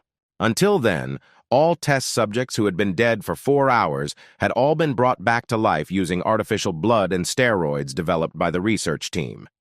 The result of the injection of this artificial blood, which is called the red medicine, into the dead monkey was the flawless restoration of all the cells and even blood vessels that had died within 10 minutes, all functions working beyond normal. However, when all memories are lost, only the instincts of self-preservation remain. All experimental subjects become animals no more and no less, but they acquire immortality. And the man who was drowned again opened his eyes underwater. Scientists said that before a catastrophe occurs, it is necessary to invent a cure. But these are no longer people at all. They are real demons. John continued his story to Melinda. He said that the most interesting thing here is that among all these test scumbags, he is the only one. Only he could become the success of this experiment. After which he laughed loudly like a real monster. He immediately covered Melinda's mouth with his hands to stop her from screaming. If Melinda's parents worked here, then she should know exactly what happened here. The only death row inmate who turned into a zombie and ate human flesh before becoming human again. John said that he remembered the taste of this meat very well. He touched Melinda and said that he had a rough idea of what she would taste like, so he couldn't stand it any longer and was simply going crazy from the idea of what she would taste like. And what is even more important than appetite is lust, which overcomes him even more. He asked Melinda if she remembered the people who were lying naked in the snow. So he did all this because his lust overpowered him too much. John licked his lips and said that she was certainly looking forward to this too, because today she would be able to immediately see both heaven and hell. He grabbed her clothes and said it was time to look at this girl's fair skin. She started screaming as John slowly removed her clothes. At this time, John was already crawling along the ventilation shaft and looking for Melinda. He looked into another ventilation hole again and was shocked by what he saw. Melinda's body was suspended from ropes. She was wearing only her underwear, and she had a huge tattoo of a cross on her body. John was very angry that Melinda had a cross drawn on her body. He only wanted to see her fair virgin skin. Mason thought that there really were no normal people in this area. He pulled out his gun and pulled the trigger, but nothing happened. John heard this very well, and thought that this fearless brat no longer had the right to live. John looked at Melinda and said that in his entire life he had cut so many heads that they couldn't all fit in a truck. And John never had any reason for this. He calmly stepped aside and took the knife that was tied to the stick. And now he doesn't need a reason either. He turned his head sharply and looked at the ventilation hole where Mason was. He definitely didn't expect this and even jumped back a little. In fact, this saved him, because the old man immediately stuck the knife straight into the ventilation shaft. The knife only slightly cut Mason's cheek. He began to quickly crawl back, and John continued to hit the ventilation with a knife. John realized that he had missed him and called him to chat a little. He just misunderstood him. John said Melinda would have to wait a little. Mason definitely won't be able to defeat him, but John certainly doesn't want anyone to interfere with them. Although this brat looks a little stupid, he is more courageous than he seems at first glance. Meanwhile, Tom and Edward were already inside and approaching the room where Melinda was hidden. Mason crawled through the ventilation and heard perfectly well that Tom had come here too. There was nothing else left for him to do, and he began to pray. He only asked God so that he would not have to meet those people again. However, he didn't even have time to finish reading the prayer when someone was already crawling in front of him. And it was none other than John, who was quickly able to find Mason. They met face to face in the ventilation shaft. A fight broke out between them, and Tom and Edward watched what was happening and did not understand what was happening in the ventilation. At some point, the ventilation collapsed. Mason fell out of it onto the floor. He looked up and saw Tom with a bunch of bandits behind him. Tom was simply delighted with their new meeting. Edward ordered his capture, and one of the bandits rushed to take Mason prisoner. However, a hand appeared from the vent right in front of him. John grabbed the bandit and pulled him into the ventilation. He squeezed his head with his hand with such force that he could no longer move. He looked at Tom and asked if he had forgotten his old friend. Tom laughed and said that John looked even uglier than he had imagined. John sensibly assessed the situation and said that now he was facing a murderer without good manners and a couple of pathetic people. Edward did not listen to him and threw a spear at him. He said that all the scumbags should burn in hell, and only there should they organize a reunion for their graduates. The spear hit John straight in the stomach. But John not only did not fall, he even laughed. He grabbed his clothes. With one sharp movement, he tore it off himself. John said the problem was that the zombies ate some of his meat, and he still missed. The wounds heal quickly and well, and there is no infection. And most importantly, there is no pain, and it is impossible to die. Edward stood and smiled right in his face while John talked about how his days in this world were numbered. However, John did not notice the absence of Tom, who was already behind him. With all his might, he planted his huge knife straight into John's head. Immediately after this, Edward threw a spear at him, saying that you can die without pain. John managed to grab the spear, which was flying straight at his head at great speed. He threw it aside and said that everything was not as simple as they all might think. Tom went straight to him to finish him off. He quickly picked up the knife lying on the floor. Then he cut John's knees while he pulled his huge knife out of his head. John told him again that he wasn't in pain at all, as they couldn't understand. Then he plunged the knife into Tom's body with a flourish. He immediately began to scream loudly in pain, which made John very happy. The rest of the gang immediately attacked him.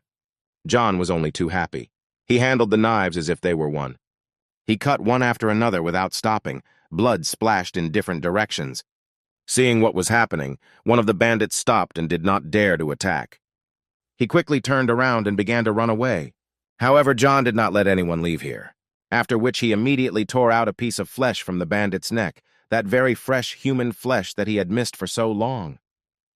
Everything is like in the wild. We are all food for each other, and these are the only ways to survive. In other words, natural selection. John was ready to continue the fight. He said that he had no idea that the two of them had such beautiful, delicious bodies. He suggested that the two of them team up to catch him, if of course they could. Tom said that he doesn't like both of them, but he will kill him after they catch this monster. John said that today all the people here will die except one of his beautiful girls. Tom immediately got angry and threw a knife at him because he really didn't like it when his things were taken away. John ducked and the knife flew past him. On the other hand, Edward attacked him, but also unsuccessfully, since John was very evasive and fast. Edward told Tom that if he killed him first, he would have no one to sell his supplies to. Tom said that he would definitely find something to do without him. While John was distracted by Edward, Tom quickly dived into his legs and cut the tendons. It must be difficult to eat and live without legs. That's why Tom was so attentive to safety. However, at the same moment, John swung his new knife and pointed it straight at Tom. Tom managed to cover himself with his hands. He nailed both hands, but did not reach his head. John then kicked him in the head and threw him into another room. Tom could barely move. He tried to crawl away from John. John came up to him, took him by the hair, and said that in this world he is number one. He hit him in the face with his hand without stopping. But Tom just laughed in his face. He said that people should be killed with respect. But John said that there had never been a lion in nature that was kind to its prey. Edward attacked John from behind, hitting him right in the head. John was able to quickly turn around and catch him by the arm. After which he turned his hand in the opposite direction and said that the prey should get in line. John let go of Edward, who was quickly walking away with a broken arm. John leaned over Tom and said that his priority target was a psychopathic killer, not a young, arrogant guy. At that moment, John's head was grabbed by a mechanical hand. Tom found the control panel and quickly figured out how to operate it. He lifted John off the ground, and now luck was clearly not on his side. Tom said he wasn't ready to die yet. At that moment, Edward left the room. Tom didn't like this very much, and he crushed the control panel with his hand, asking John to wait for him here. He went after Edward, who either wanted to run away or take his girlfriend. But John was not going to leave everything as it was and began to escape from this metal hand, not sparing his skull, because it was not so difficult for him, because he still did not feel pain. John heard this and quickly moved towards him in order to finally kill this monster, but was a little late, and John sharply dodged his blow. John grabbed Tom by the head, and even though half the skin on his head was missing, he said that Tom just needed to admit it. He's the number one killer here. Before Tom had time to answer, John began to gnaw pieces of meat from his neck. Tom slowly began to lose consciousness and managed to say that his mood today could be better. At this time, Mason tried to save Melinda, who was cheerfully on the ropes. He quickly began to untie her and asked for forgiveness for being late. Melinda said she was very grateful that he came back for her. She asked him for forgiveness for trusting John so much. Mason said that she should not ask for forgiveness, because he also trusted him. He seemed like such a good grandfather. Melinda said that even after everything that happened to her, she trusted people so easily. Mason said the zombies had already entered the bunker. He asked what hurt her. She saw Mason looking at her cross tattoo and asked him how ugly it looked. Mason didn't know what to tell him, Melinda continued. She said that now everything is fine with her, but the pain sometimes comes. Both the criminals and the victims pushed to the limit in that place were divided into two categories. Those who gave up their humanity would be devils, and those who gave up their humanity and became livestock. Great fear made them like this. It was no longer a living person, but a creature without a soul, and Melinda was no exception. They touched her, molested her. When they got tired of it, they burned her flesh and fed her this flesh for a long time while they burned a cross on her body. She was in tears, but continued to say that she had a family, a mother, and a brother. They had to wait for her. It was with these thoughts that she endured. She was the only one who tried to escape from there, and who succeeded, she believed, that if he sees his family again, he can go back to the old days. Melinda said Mom was a scientist and she invented a cure and all she had to do was stay alive. Mason took out from his pocket the document he found in this bunker and handed it to Melinda. She asked what kind of paper it was and what it meant. He said that this is a secret document. It says that this red drug is a medicine that was developed by scientists. They understood perfectly well that after using this medicine, people would lose their memory and reason. But only in this case would they have a chance in order to survive in this world. Melinda read the document and couldn't believe her eyes. So this was the very medicine her mother told her about. A crowd of zombies had already approached the room and they were only separated by glass. Mason and Melinda were sitting on the floor in a room surrounded by zombies, and now they realized that the only cure for becoming zombies is to become just like them.